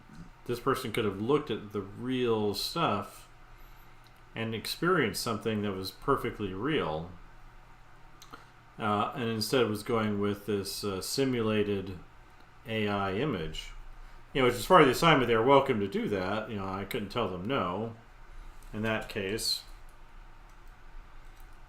Well, I think the NFT projects are still in there.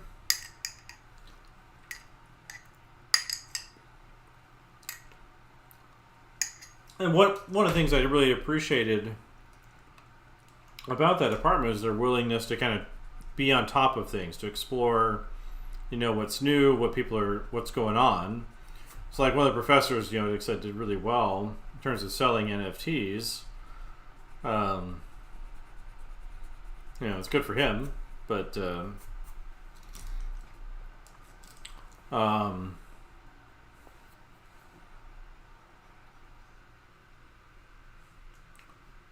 I think there's still something interesting about this idea of trying to find a way of legitimizing digital art in terms of the fine art markets. But the thing is, like I was saying, as a student, it could have easily have gotten better, maybe more personal information from looking at real things in the real world, experiencing and trying to understand these real things rather than relying on this simulated effect. And she did a really amazing job. Like she was one of those people that really worked hard and improved as a student, and I was generally impressed with her work and what she accomplished. But at the same time, I was kind of bummed out by the fact that it wasn't what it could be.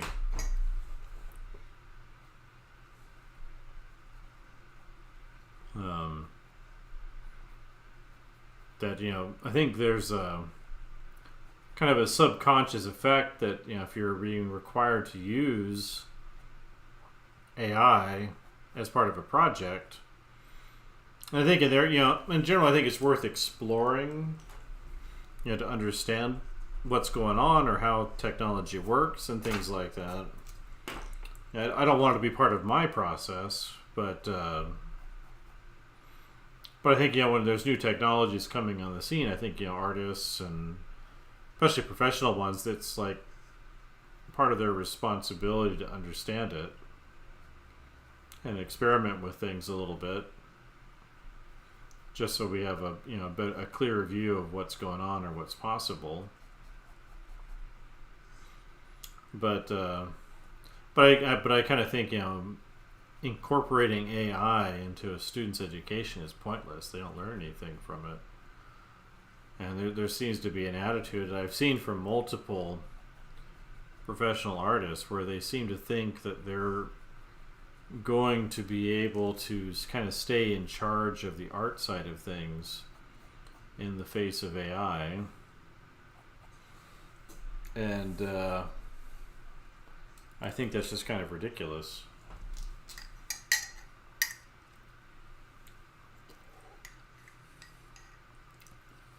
I don't think that's how human psychology works. And they seem to think like they're going to be the creative directors of these AI systems, which I think is nonsense. I think what's going to happen if it continues on the direction it's going, there won't be a creative director because the creative director will be the system.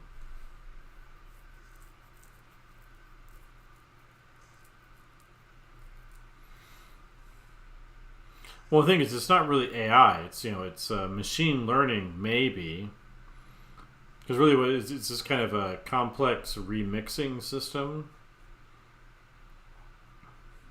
And I think similar to the effect that photography has, is it kind of makes us accept that things are real or representative reality when they are in fact not.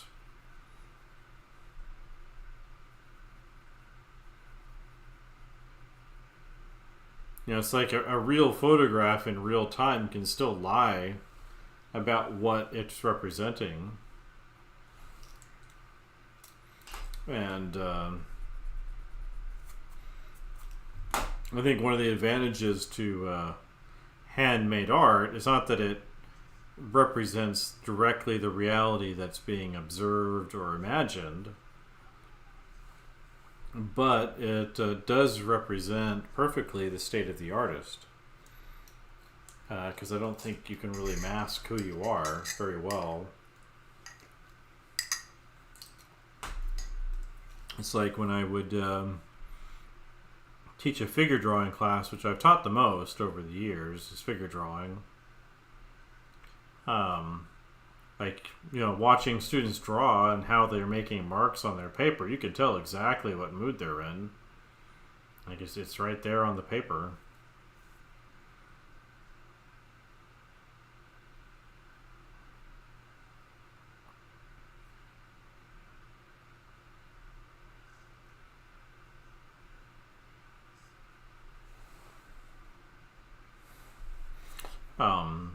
But AI is strictly algorithmic, and so it masks all of that. It's impersonal. It's non-specific.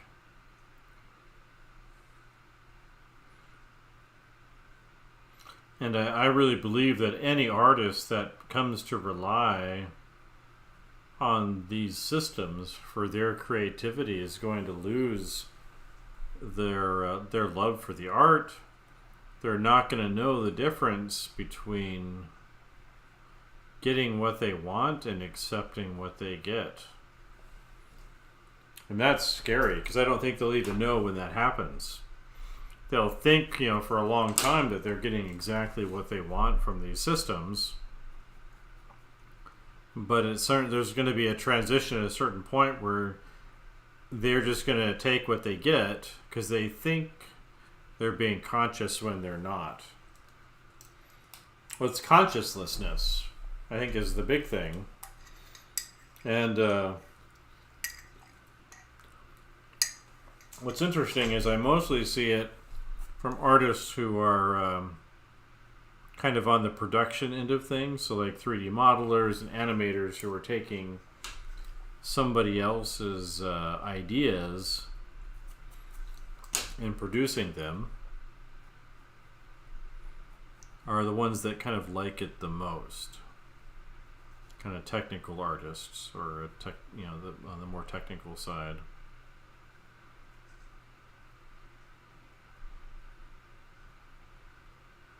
They seemed the most kind of in love with it.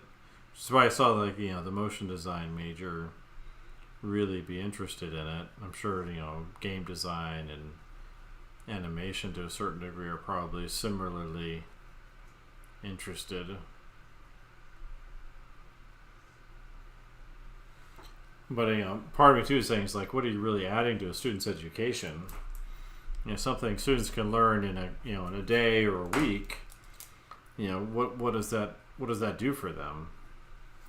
Does it make them more employable, or just kill their jobs?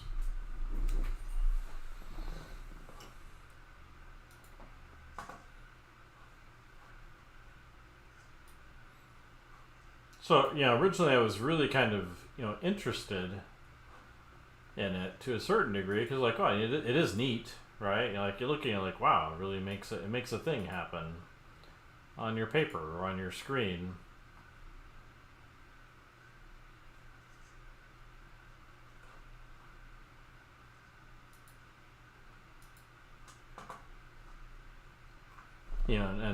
While I kind of understand the general principle behind it, it's definitely nothing I could ever create or set up for myself.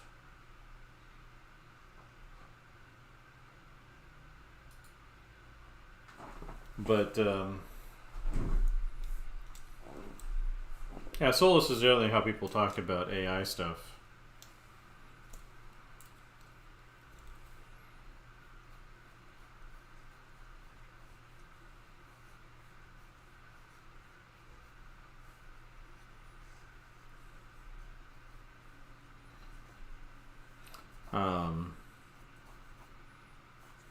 But like I said, even if it were completely legitimate in terms of how it was sourced and trained, I still think it would be harmful to human creativity.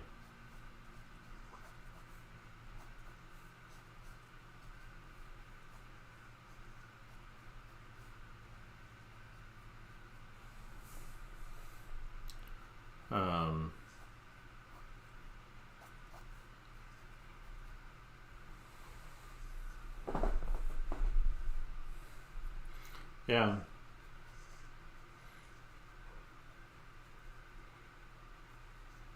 And then, for me, I enjoy every phase of the creative process. So, I like, coming up with ideas. I like coming up with executing those. Exploring those ideas, executing them. I like the whole process. And so for me, it's it doesn't add anything to what I enjoy doing. It's not like it saves me the labor of some process. I love the whole process. And I think part of where it makes an idea possible, what makes it creative, is not the efficiency at which, the speed at which you come up with new finished images.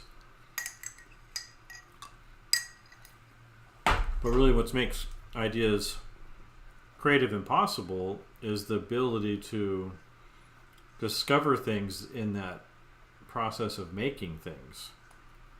And what all AI images really do, or machine learning images do, is they just throw more images in front of you. But what do you do with them? And so, like, me doing a sketch page like this, where I'm like looking at reference for things like this, or this, or this, and then sketching other things, that's where the ideas happen.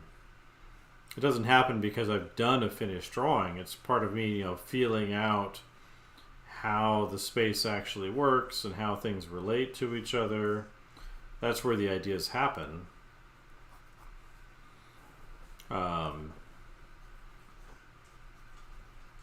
Even though it's imperfect, I always liked that Mad Men show because you had that Don Draper character, and his personal flaws, of course, but his creative process of where he's trying to figure out different marketing ideas to connect with customers, and it's him going out into the world and paying attention and experiencing things that makes his in the show, at least, his marketing ideas effective. That's where ideas come from. They don't come from the finished painting or the finished illustration. That's just a reference for other people. They come from you sitting down and exploring something and figuring out how it all works to come up with something, rather than relying on specific algorithmic ideas. And I don't think that gets talked about enough in the AI conversation. Most people are, I think legitimately talking about the concerns around copyright and violating artists' work and taking things without compensation. I think those are all important conversations to have, but I think one of the big things that's missing is the harm that it causes to people with the creative process. I'm sure there's good reasons for focusing on those other things, but for me, that's the biggest issue.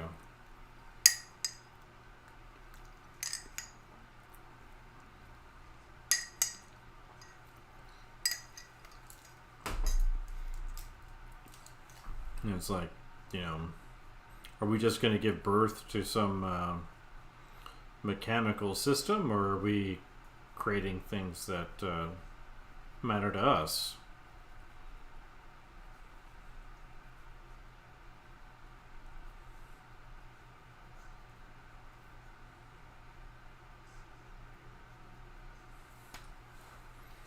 So that's what I worry about.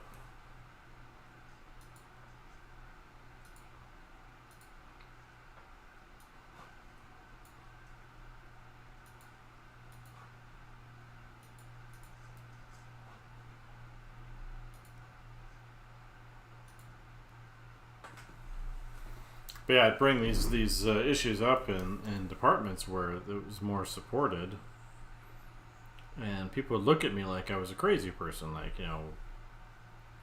I don't like technology, or some kind of anti-tech person. Like I've been using computers and 3D and other things to make art for before the Apple Pencil. I was working on the iPad, and I still have my old stylus around here somewhere. The first Bluetooth stylus for the iPad, the Adonit Jot Touch. So it's sitting around here somewhere. I'm not sure where I stuck it.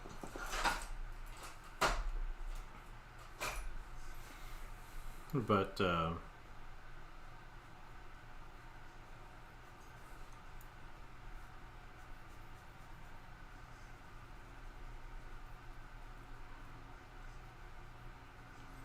but they all seem to think that they're going to be able to dictate how these systems work and advise those that are using them, and just don't see that being the outcome at all. Um, I think that's delusional. That being said, if it does kind of make a new world for traditional art media using real paint and real pencils, I'm all for that. But the AI stuff definitely has become a disease. Like even like if I'm looking for reference online, like that's become increasingly difficult because a lot of it's getting polluted with AI as reference.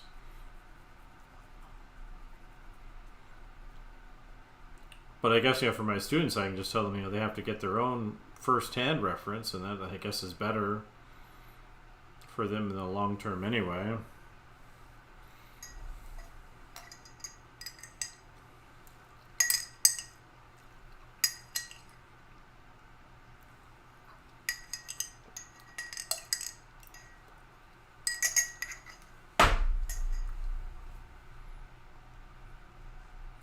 So I think too often people rely on other people's experiences online for their own kind of parasocial relationships anyway. So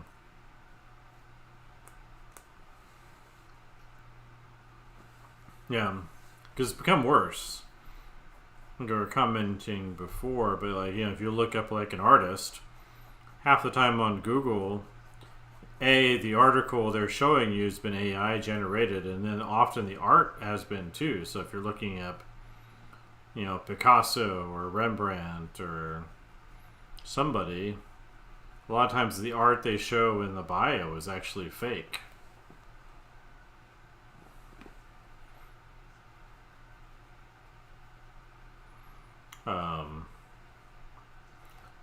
Started digging through my own kind of digital reference files, that I put on my computer years ago from my travels or things that I collected online, and started organizing those a little bit better just so I'd have those easier to access rather than relying so much on, Google or Pinterest or other things. Like, like this drawing and this drawing is from a painting, and the drawing is over here on the right. These are all from Pinterest pages I've made.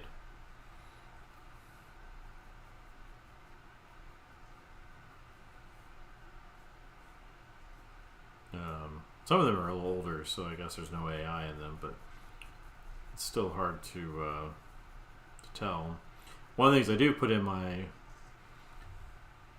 reference requirements for students is that they're not allowed to use like concept art or images from film or popular media. So it's got to be like a real photograph of a real costume that's a real thing. Yeah, because I used to collect a lot of images online back before, Pinterest or the social media stuff existed. So I have all these old folders of reference I've collected.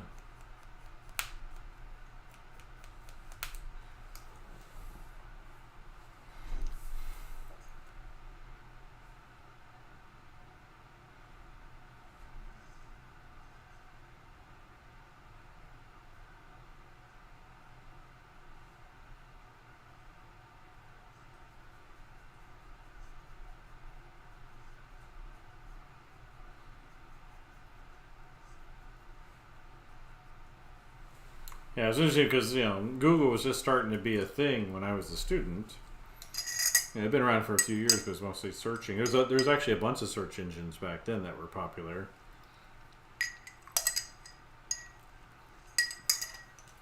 for different things.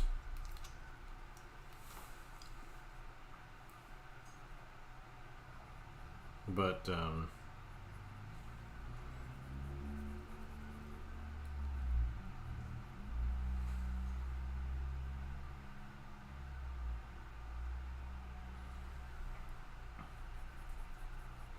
yeah, well, I've got like some different reference folders here that I've created recently, but also in the past for off of Pinterest. But we'll have to keep a close eye on it because the AI stuff will slip in. think we are starting to see a bit of a response from some of these kind of social media based companies for kind of getting rid of it, because I think they're seeing their systems all flooded with fake, useless in terms of people not interested in it, information. So I think they're like Instagram recently. The head of it, they did a big post about original content and kind of have a big negative impact on pages and things that repost reels and videos and carousels and images and things, because they're trying to kind of drill down to the original content creator, whether it's a videographer or artist or dancer or singer or whatever, rather than, is that a Savannah from Hong Kong?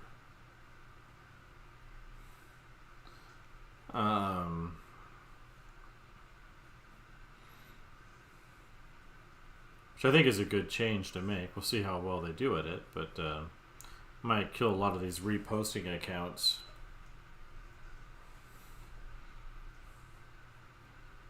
It's like, I don't mind if people would repost my stuff, as long as I get linked back to. But one thing they said they're going to do is that if they see that a post is being reposted by somebody, they're actually going to swap it out for the original.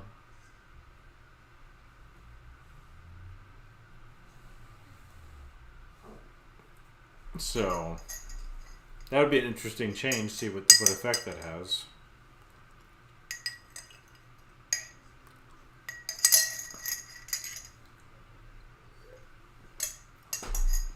Yeah. So Moseri, he does reels once in a while where he explains like a policy change or algorithm change to people on Instagram.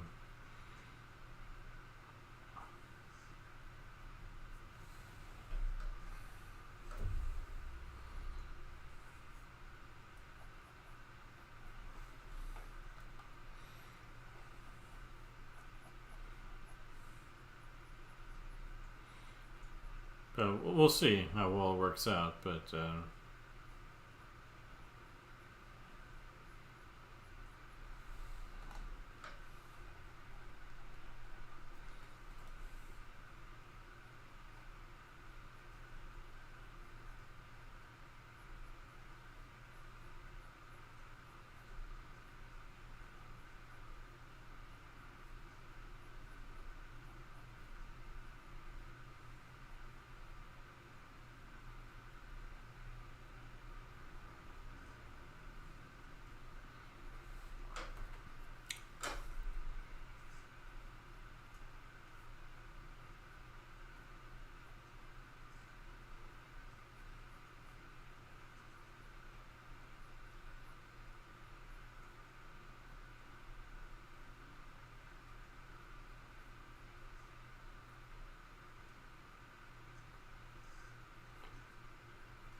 yeah, the other thing I don't like about AI is say, it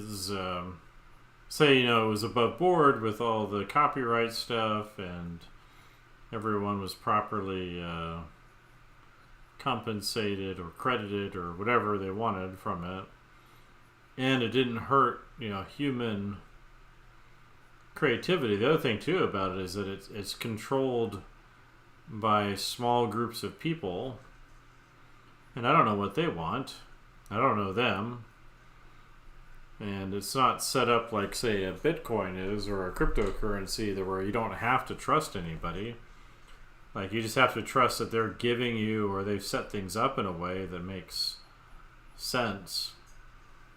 So that's a whole other layer of problems that it represents, even if it was, positive in other ways. It's like, why are we looking at their preferences versus, my own? And how do I know that I'm not being manipulated by those systems?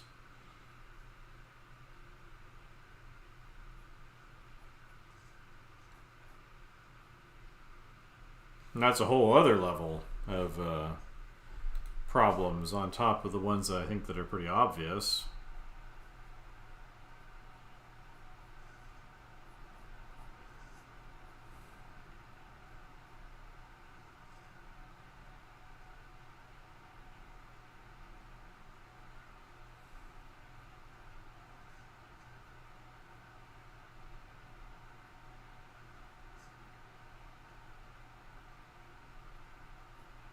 And then you start mixing in, say, governments into that on top of these, venture capital driven corporations. And you start opening yourself up to a whole world of problems.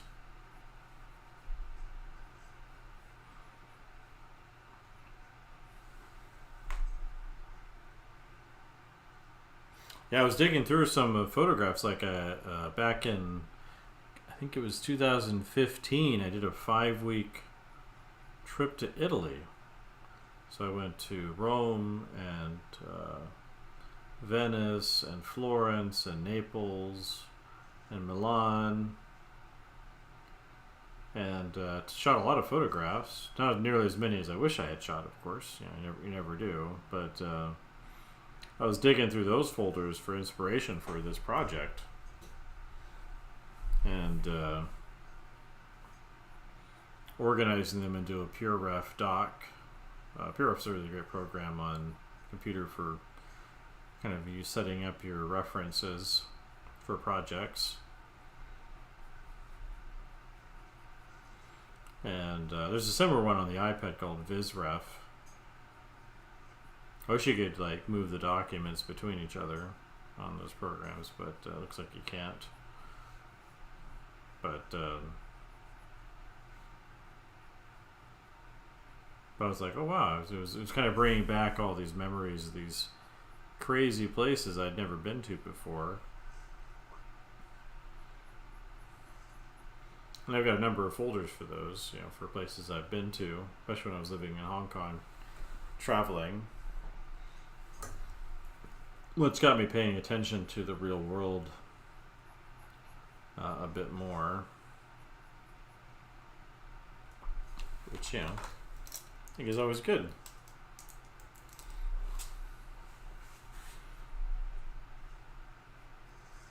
So I think it's kind of important for artists to live, at least to a certain degree, consciously.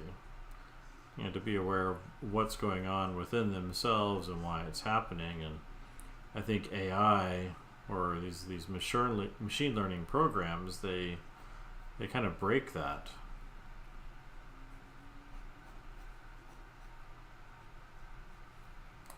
And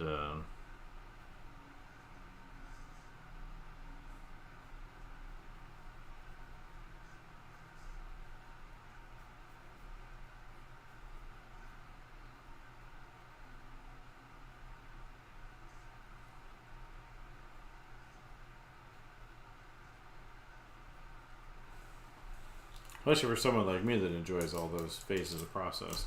I'll be right back in just 1 minute. I need a little tiny break, and I'll continue with this for a bit more.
Besides complaining about AI, right?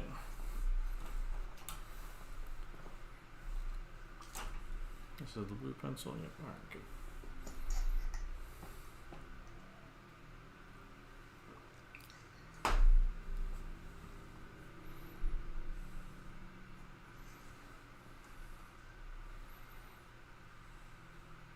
But it's something got me thinking a lot about, exploring kind of older processes. So looking at the acrylic stuff that Ralph McQuarrie and Sid Mead and even people like Doug Chang used to do for concept art. I think I want to start doing some of that. I've got some things I want to finish off kind of digitally. But I definitely want to be looking more at kind of the marker and traditional media stuff that that I definitely don't have as much experience with, but definitely want to improve.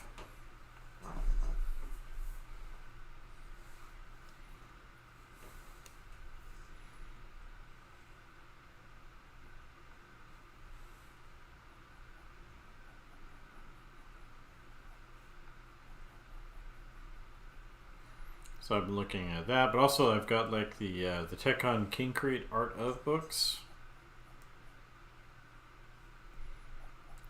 which have a lot of really amazing like acrylic background. I mostly have been an oil painter, gouache painter. Never really liked acrylic that much, but I've got a bunch of acrylic paint. I had to teach it at one school a long time ago, so I had to kind of review my skills with it. I feel like I could do some pretty nice stuff with it. So once I finish up these other kind of elements, I want to jump into that for some of this online stuff. So I got a big tub here full of acrylic paint that I need to use up anyway.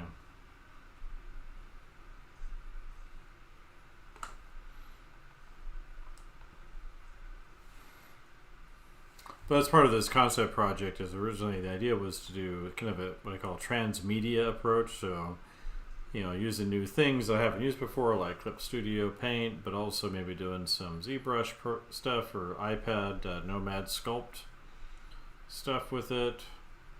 So, 3D concepting, but I've also got, some Blender stuff I want to do.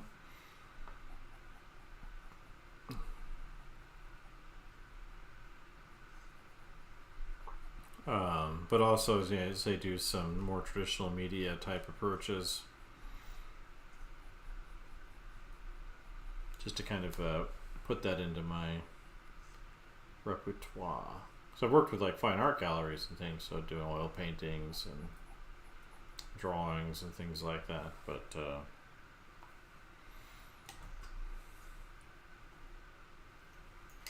I thought this could be an interesting approach.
Pop that on the website. So do a certain number of each type of thing, just to kind of expand that. And then, we're looking at changing a lot of how we do the current major here. I think that's part of what I was brought in for, their intent or otherwise, just to kind of look at what they've been doing and expand on their communication arts major. And we're working hard on making some tracks within it that I think will serve the students' short and long-term interests a lot better. So I've been working on kind of the illustration track.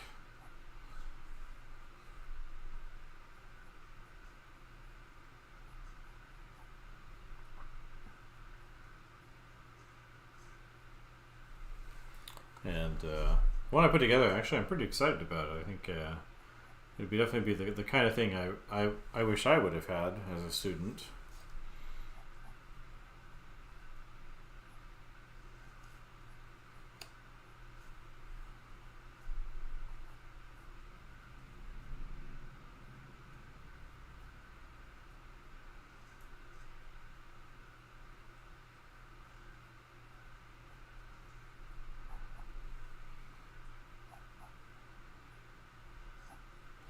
I'm trying to take all the things that I've learned, the different teaching positions I've had over the years, and kind of fold them into that program.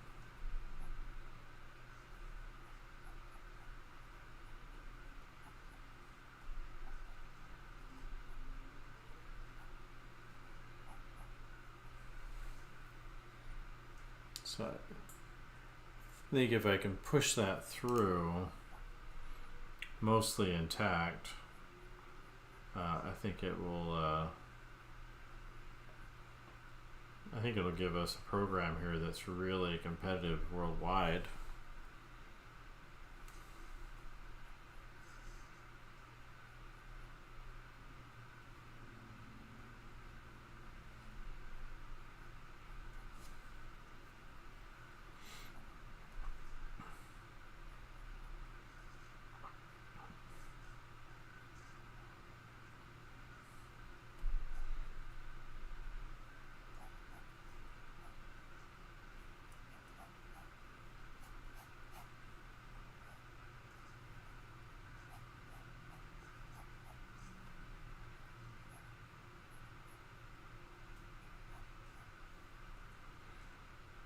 Which I think students would really like too.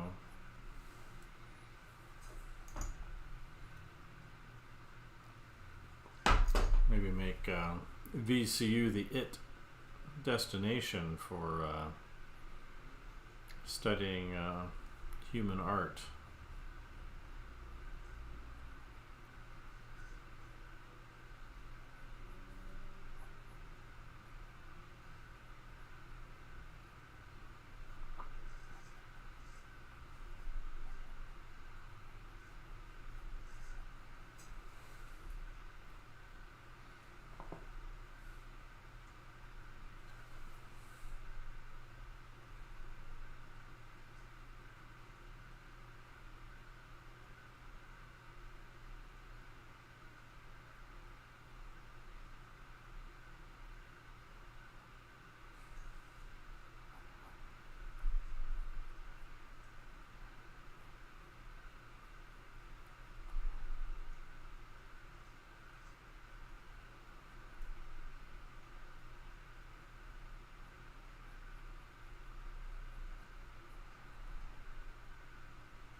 Yeah, so instead of, AI, real human created works.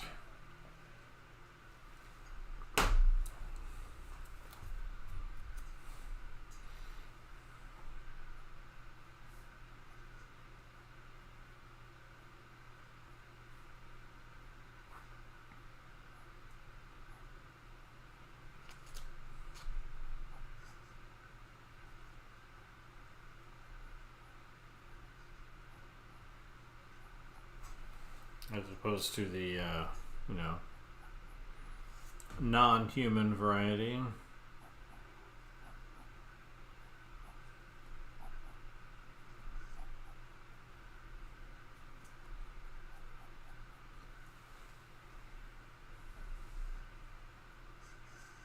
That's right. I've been drinking wine a little bit tonight with red wine with berries. So it's my birthday, and so I'm kind of new in a new city, so I don't really have anything specific to do.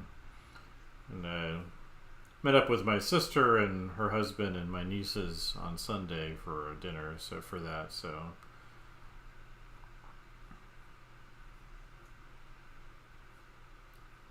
who knows what I've been saying anyway this whole time.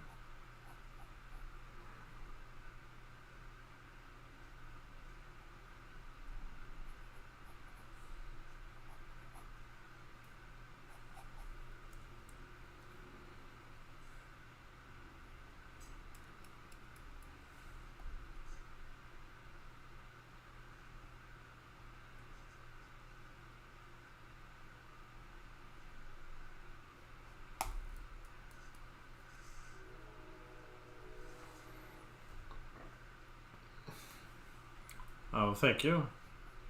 Yeah, it seems like it rolls around every year. So happy, happy 46 years to me. But I've been generally avoiding adult beverages for a while, trying to lose some weight. But I figured for my birthday, it's a little bit okay. Be back on the wagon tomorrow, as they say.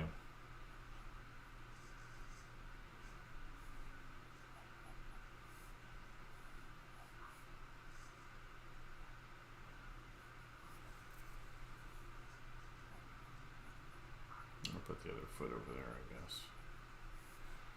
I'll put it elsewhere, but I guess over there is okay.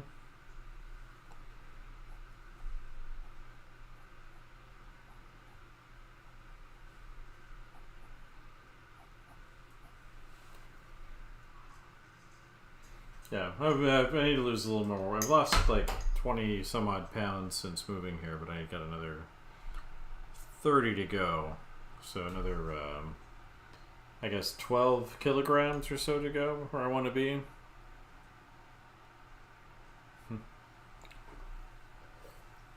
Feliz Navidad.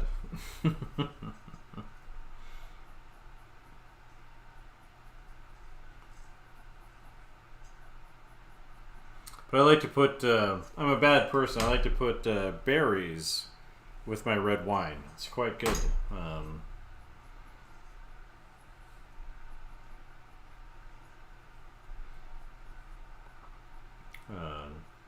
It's a top recommend thing that I've come up with on my own. No one else does this, but in lieu of stronger things, instead of ice, use berries. It's quite good.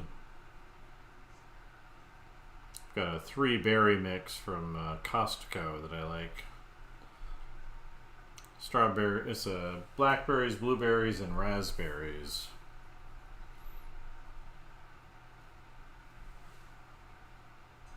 Oh yeah? Never seen anybody do it before, so. But it makes for a nice, potent treat at the end.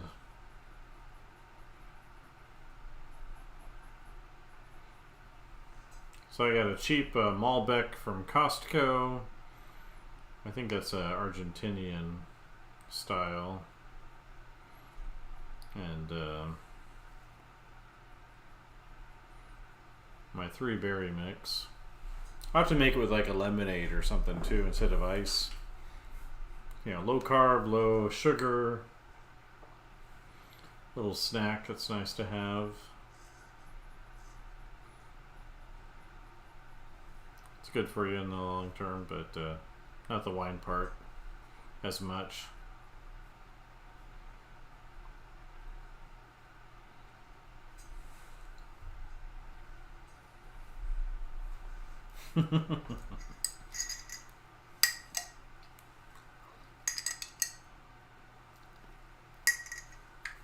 Nobody's complained so far, so I think I'm doing okay.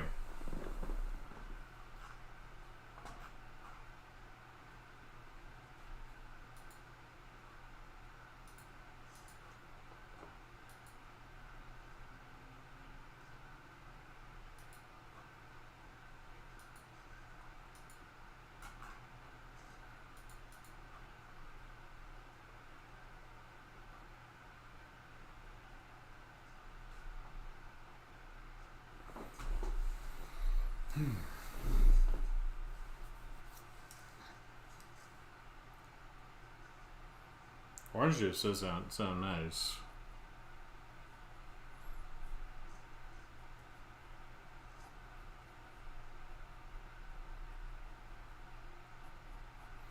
Yeah, I was living in Florida working at Ringling before, and they had liquor stores attached to their Costco's. So during the pandemic, when I didn't have much to do down there, that was a nice little place to stop in every few weeks. I got creative at home, and it didn't help with the American weight gain.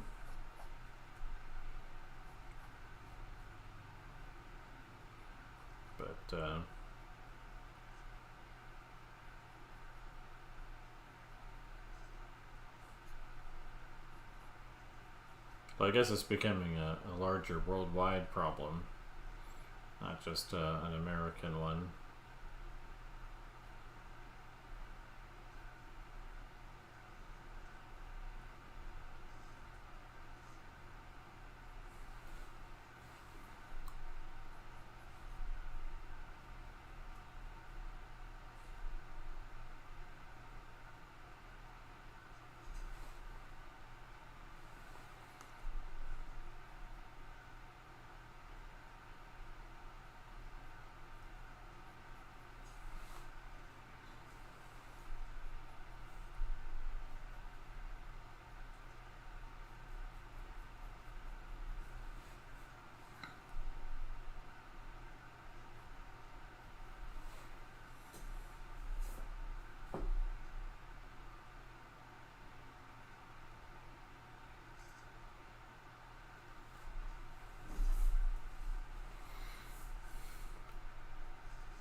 Yeah. Honesty is the best policy.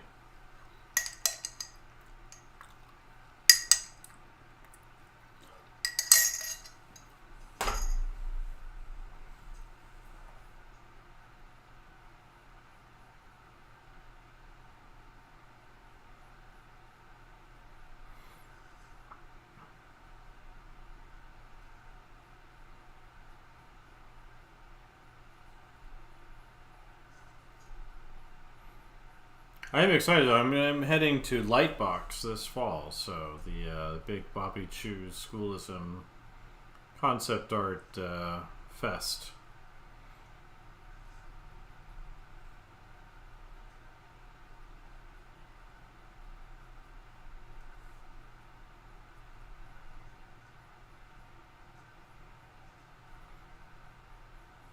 So presented it there when they were online one year for the mobile app Infinite Painter. It's on iPad and it's actually on Android as well. So I did that one year online, drew a spaceship using some of their perspective tools. Oh, I was saying I'm going to Lightbox this fall, which is the big concept art illustration convention that Bobby Chew from Schoolism started.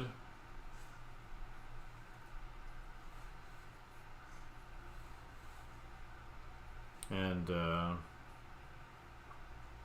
I've presented for it before online. The one year they had it on, a couple of years they had it online. I presented it one of them for an app called Infinite Painter, which is an interesting app. Has a lot of handy perspective tools. Though none of the apps actually do all the things that you need to know how to do in perspective, but people tend to think that they kind of do, and so they don't understand what they're missing out on. But it has still, it's very useful. I like it quite a bit. Most of the mobile illustration I do these days is done with it. Let's move this over here where I'm actually working, right? So they hired me to do a presentation on what I was doing with it and how I was using the app. And they actually had me do a commission for them once before too. It's really cool. It works differently than Procreate. It has a lot of tools that Procreate doesn't have. And Procreate has tools it doesn't have too. Like you can't paint in 3D on models and things in Infinite Painter, at least not yet, as far as I know. But it still is kind of interesting app that I like quite a bit. You can download it for free. There's like a trial version of it. It has like limited use, and then it's like $10 or something for it.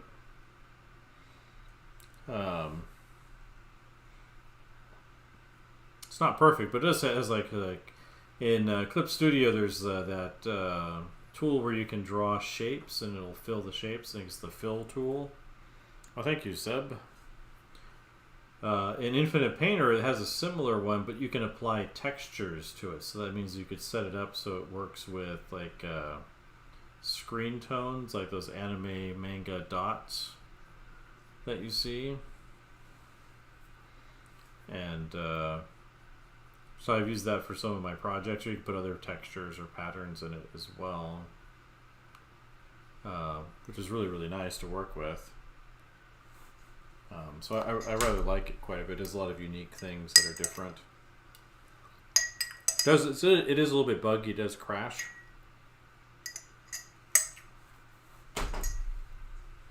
But I've been using it over Procreate for a long time now.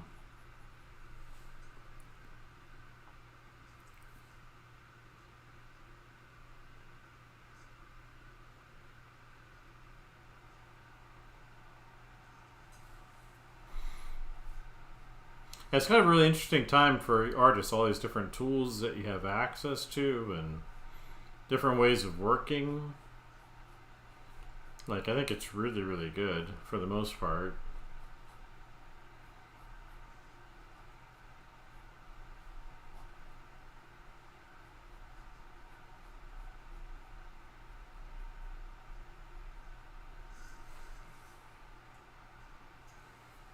Sorry for language. I understand. I think I understood perfectly what you're saying.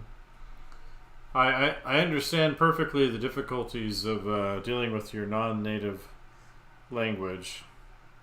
Yeah, Procreate's good. I mean, like they definitely have really good marketing. But it does take getting used to.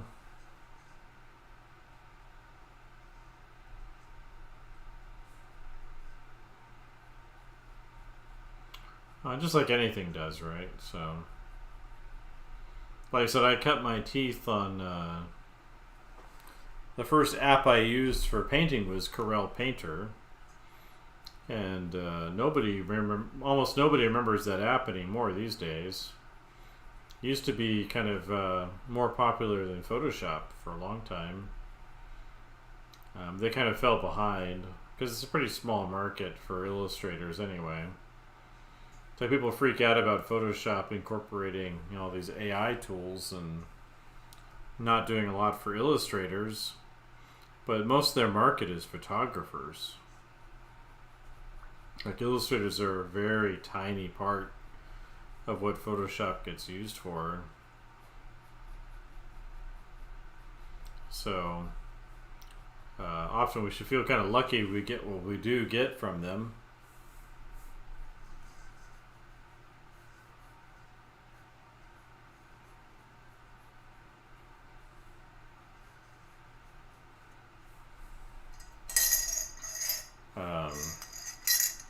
Yeah, a lot of my students really, really like it.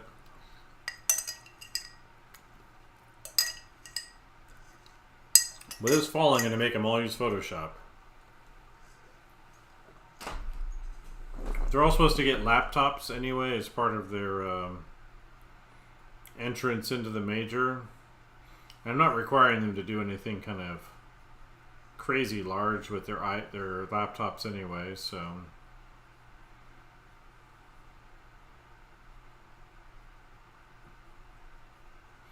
At Ringling, though, they'd give them a laptop to work with for while they're students. It's still cheaper to buy your own, though. Yeah. Well, like in Photoshop, it's not really built for illustrators, but the Creative Cloud uses it has, what I was saying before about making an art book, having the students make their own art book, the way that you link files and can edit something in Photoshop while updating it in all the different applications at the same time is just so powerful that I think it's worth kind of forcing the students into using it, even if Adobe is integrating AI nonsense into their applications. What's funny is every company that's been integrating AI has seen huge drops in their stock prices.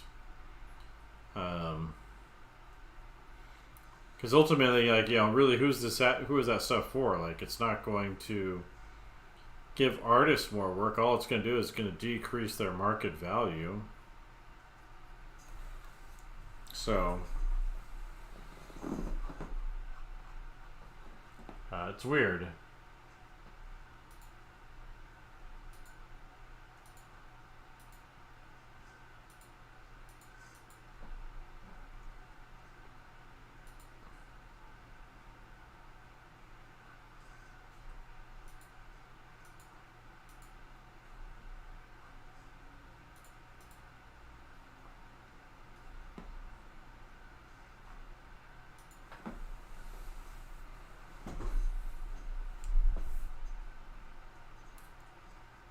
Yeah, there's a lot of really good stuff in it, and for what it does.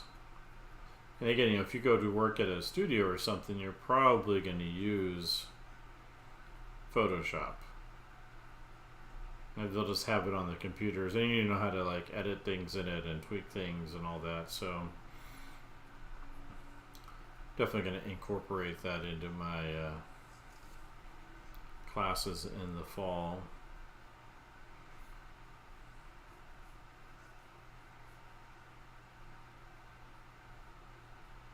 Kind of seeing, having seen where students are at here, it'll help me kind of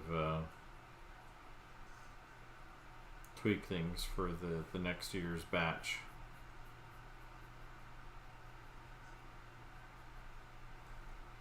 Hopefully nobody will freak out, the Zoomers and their freakouts.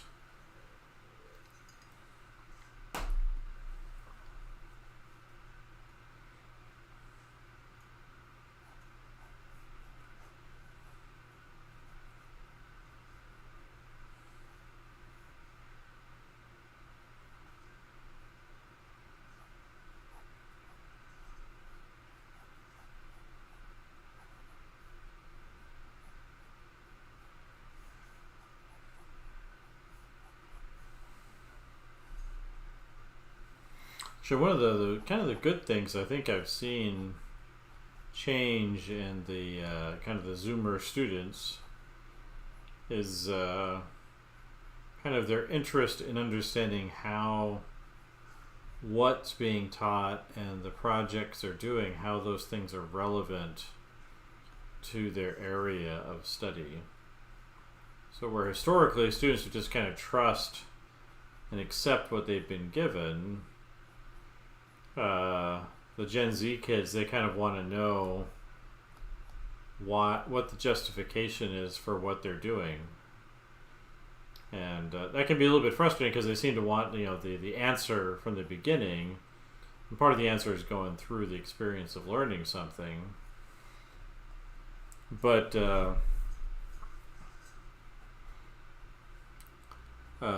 they seem to really, really want to know, why do they have to learn anatomy? Why do they have to learn perspective? What is it for? And I think, it's important for a professor or instructor or mentor to be able to answer that question. What does it do for them? How does it help them with their goals? Because one of the things that you have that we didn't have when I was growing up. Started to have it when I was a student, because we had all the forums and everything, like conceptart.org. Or one thing that I wish that was still around was the old Eat Poo forums, which were great. I wish I could remember the guy who ran that. Remember what his name was? Maybe look him up. But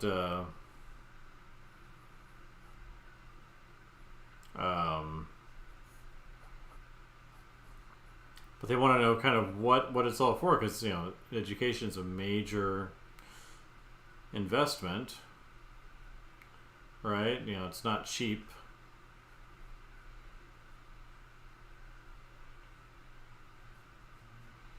And it takes a lot of time, and they have you have a lot of more access to information online, on social media or art courses or all these other places. And so you can show up in your class and you can be like, hey, professor's saying this one thing, but this industry professional who's been doing it for 30 years is saying something else.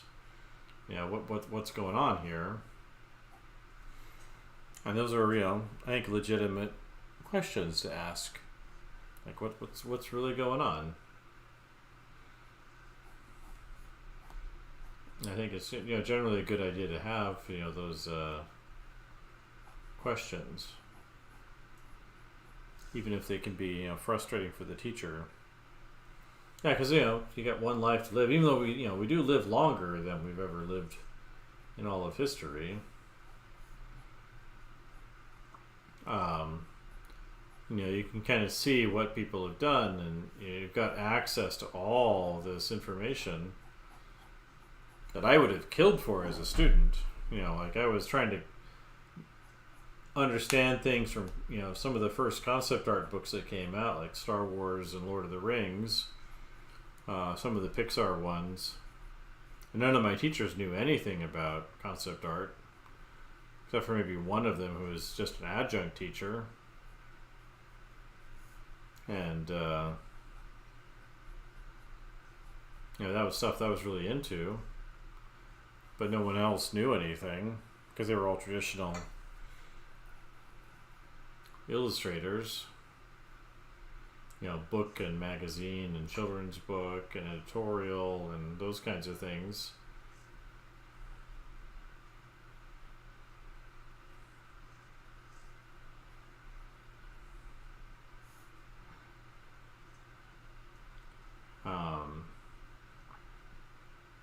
So, that's one of the things I've tried to, think in terms of a product that students have at the end of the course that they can actually take and help them with their own goals. Trying to think about what those things can be, like making that book like I was talking about. Yeah, I had actually a teacher tell me recently that he didn't need to know everything to teach his class. Like that he should be able to rely on online information for tutorials. And I don't know, I just can't teach a class that way. I have to understand what's going on. I can't let external or be ignorant of my subject. I really have to understand how things work and why and what it's for. And this guy's also really into AI stuff, so there you go. But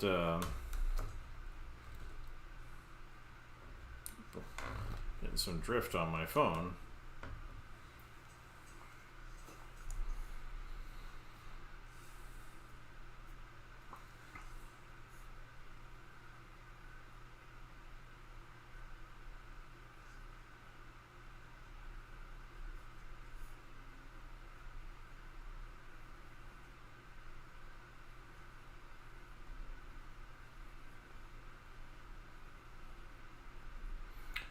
I think it's just completely wrong. Like you gotta keep updating your knowledge set, and what are you bringing to your students? Why does it matter to them?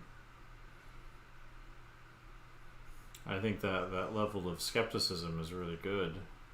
It's not that students, there is the other thing where students are often unwilling to try things they haven't done before, but And that's definitely a concern people express about Zoomers, but yeah, it's like I heard one professor at the last school I was at. And he's a really respected person. Like, he's a really amazing artist.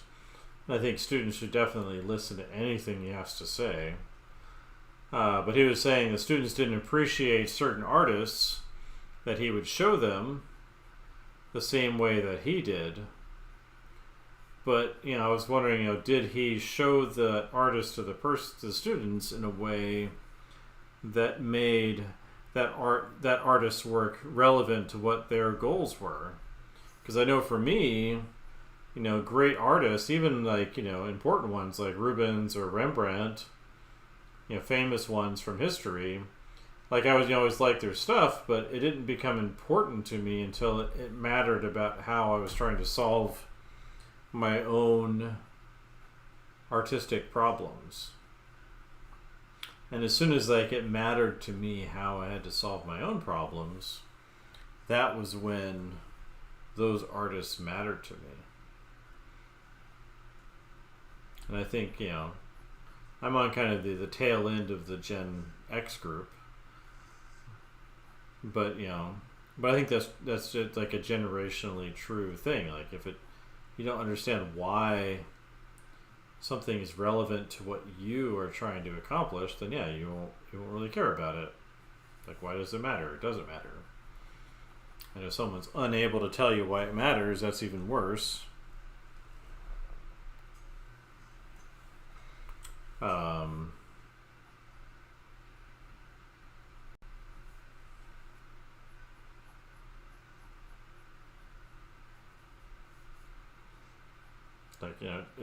You can't just expect people to care about the same things that you care about, or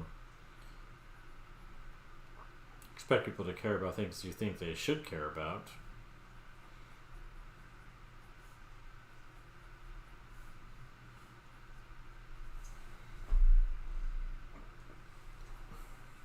So, but thinking about things in those terms has made a big difference for how I teach. So I'm teaching a concept design drawing class where we're drawing monsters and crazy environments and character designs and expressions and all those things. But I'm showing them images of Caravaggio and Rembrandt and Thomas Moran to explain how certain things work, so they understand that, hey, this actually matters to them. That these artists aren't just, old dead, European guys that lived, 100 years ago or 500 years ago, depending on the person. But they're people that were trying to solve the same problems that the students are trying to solve. They're trying to figure out how to make pictures more believable and excite their audiences and themselves about what they're making.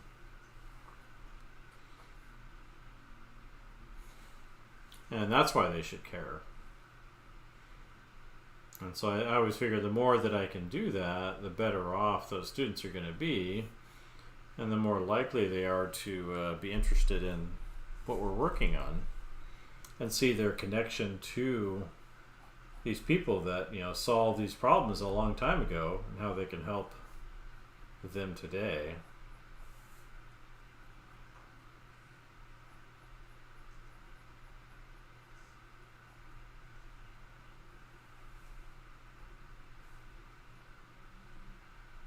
It was like I was talking to some of my independent studies students, and they've never seen the original Indiana Jones movie or Star Wars movies. And yet those movies, the visuals and the storytelling and the cinematic approach and all of that still affect the way that movies and other entertainment products are made. And the students really should be familiar with them.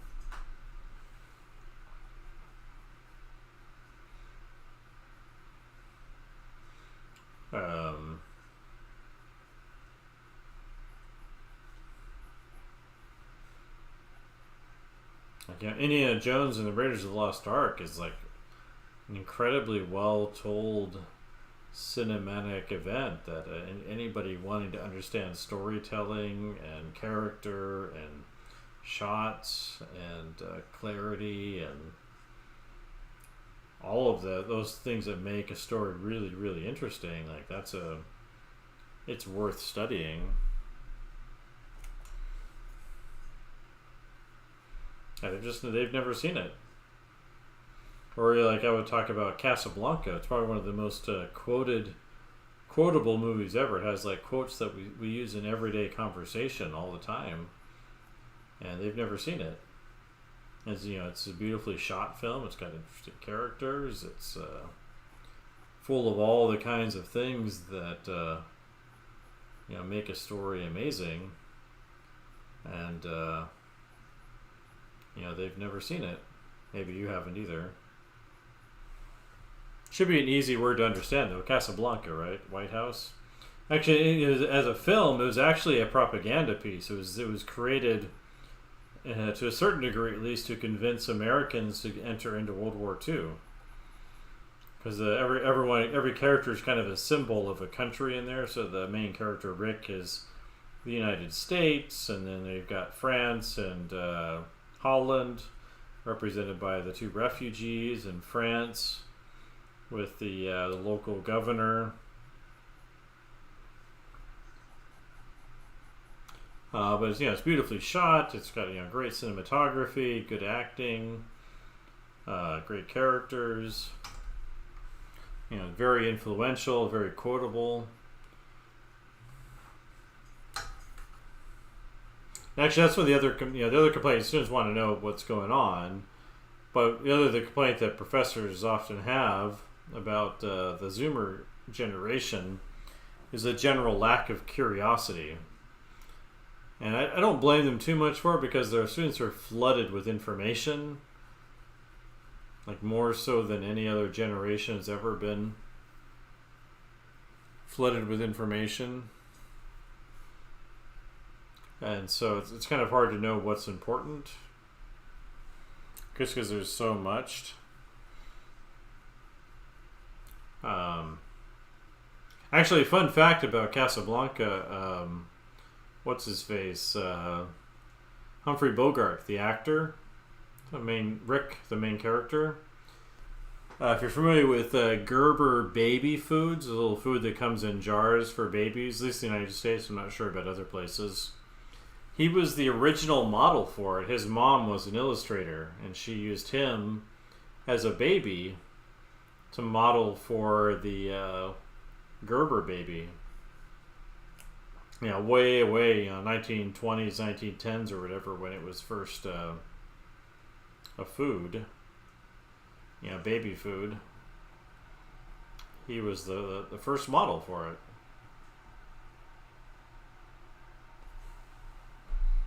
Which I think was kind of funny, but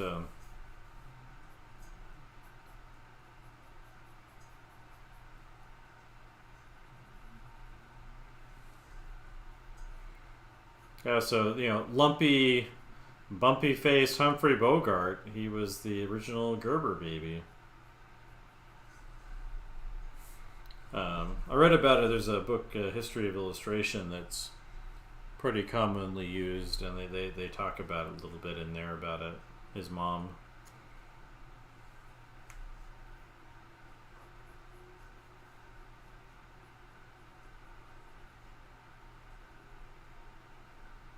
I forget her name, but his name, of course, really wasn't Humphrey Bogart. Like most actors, they use a stage name. It's like Harrison Ford. That's not his real name. Or what's his face from the Mission Impossible movies that runs around all the time. Like, that's not his real everyday name. He's got a different name that's his actual name.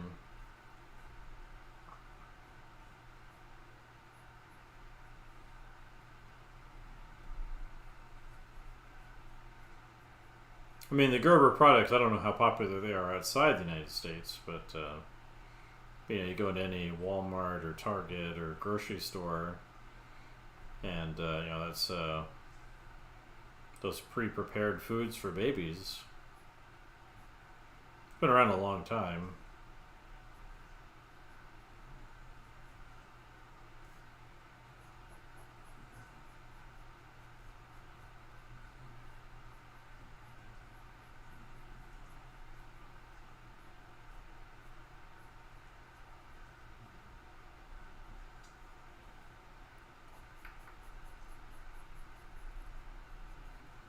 Almost filled up this page.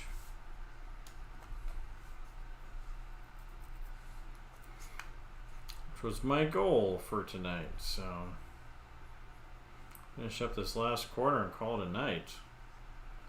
It's 10:50, so my dog is probably wondering what the deal is. If anything, he's probably been sleeping. You might even heard him snoring or chirping in his sleep.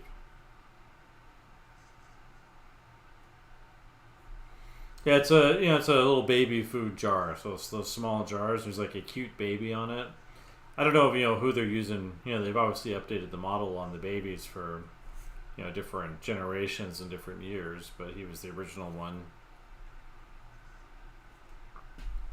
But yeah, I thought it'd be funny to fill up a nice little page, do some reference drawings, and then take some of the reference I was looking at earlier today and mixing that in.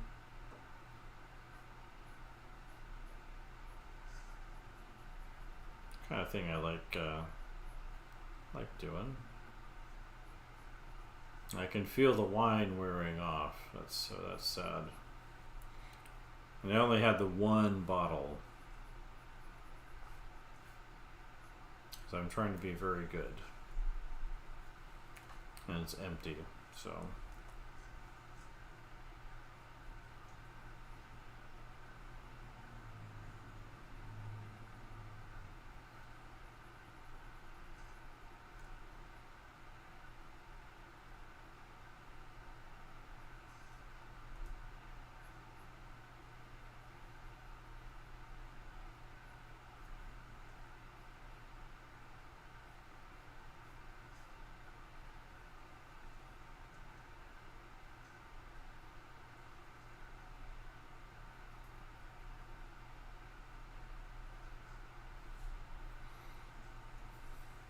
And tomorrow we're back into healthy, 100%.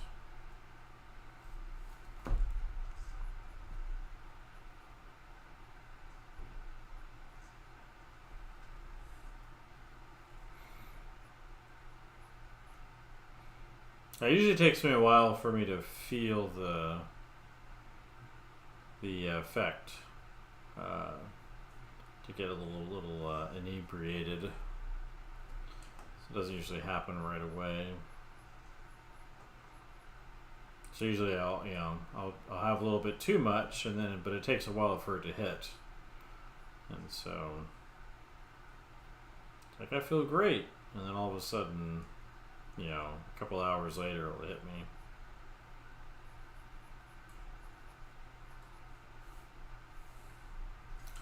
Which makes it entertaining, I guess.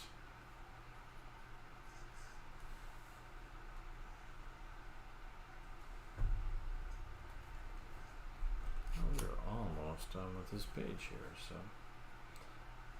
Scanners are also an issue I've realized recently. Like I've had a standard kind of A4 sized scanner, but I didn't realize that if you wanted to go to like A3 scanner, suddenly 10x in price. I have access to ones at school, but I just have to bring my sketchbook up there to get it scanned in, I guess. But still kind of annoying. But I don't understand why they 10x in price when you go over A4.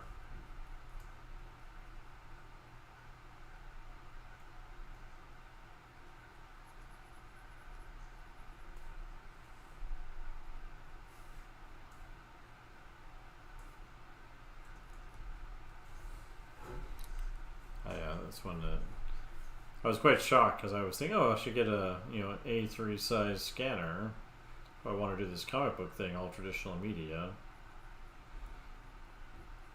So I got a printer. The print's a little bit larger, 11 by 17, or larger than A3. And I was like, I'll get a scanner. And it turns out, a regular scanner's like $400 or something. It's totally doable. But a scanner that does like A3, something like $3,000 or $4,000 for a good one that isn't going to frustrate you. It's just kind of inexplicable why it would be 10 times the price for that size.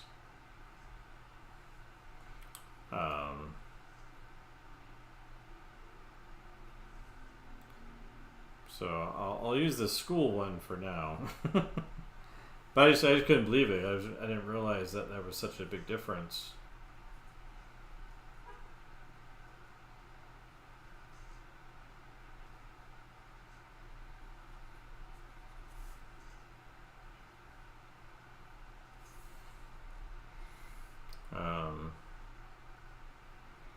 I guess if I was, didn't have the university, I'd go to like maybe a library. I might have one, or an office supply store like Office Max or something like that.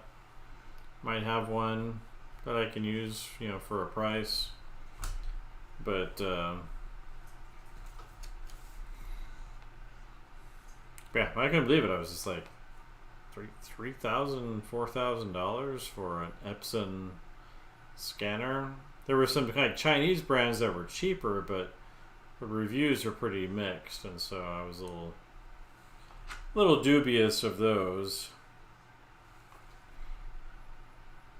I was talking to some people I know that are comic book people, and they say they always just scan, the page half at a time. It's like, that just sounds like a lot of pain and suffering that I don't want to deal with. Like my sketchbook here is 9x12, which is a little bit smaller than A3, but larger than A4. So it won't fit on my scanner. Yeah, some kind of stationery shop or office supply shop probably would have to be the solution I would go with in those situations, but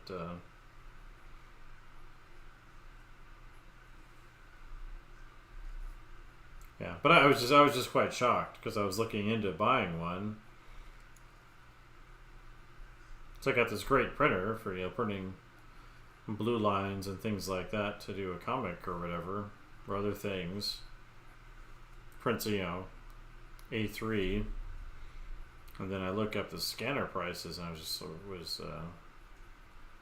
as we say in English, flabbergasted. I was quite shocked by the sticker price for those.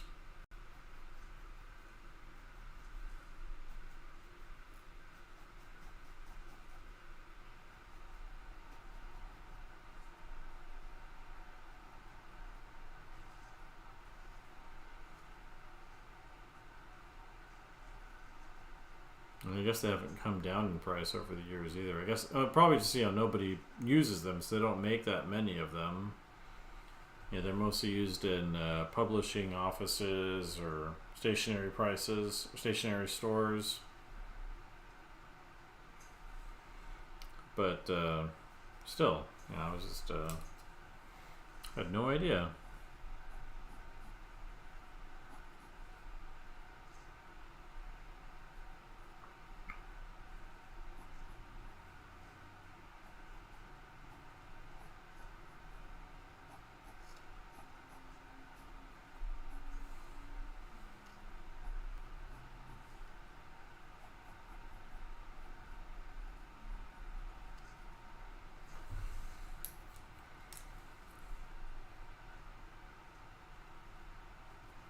I got a ton of sketches in this book, so maybe I need to wander up there and take care of that.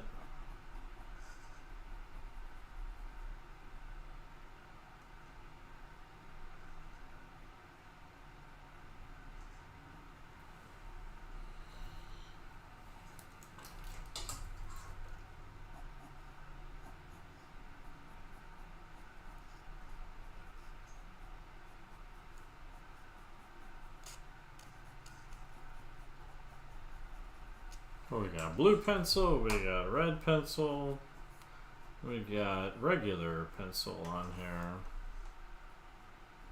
Feels pretty good for a multimedia piece.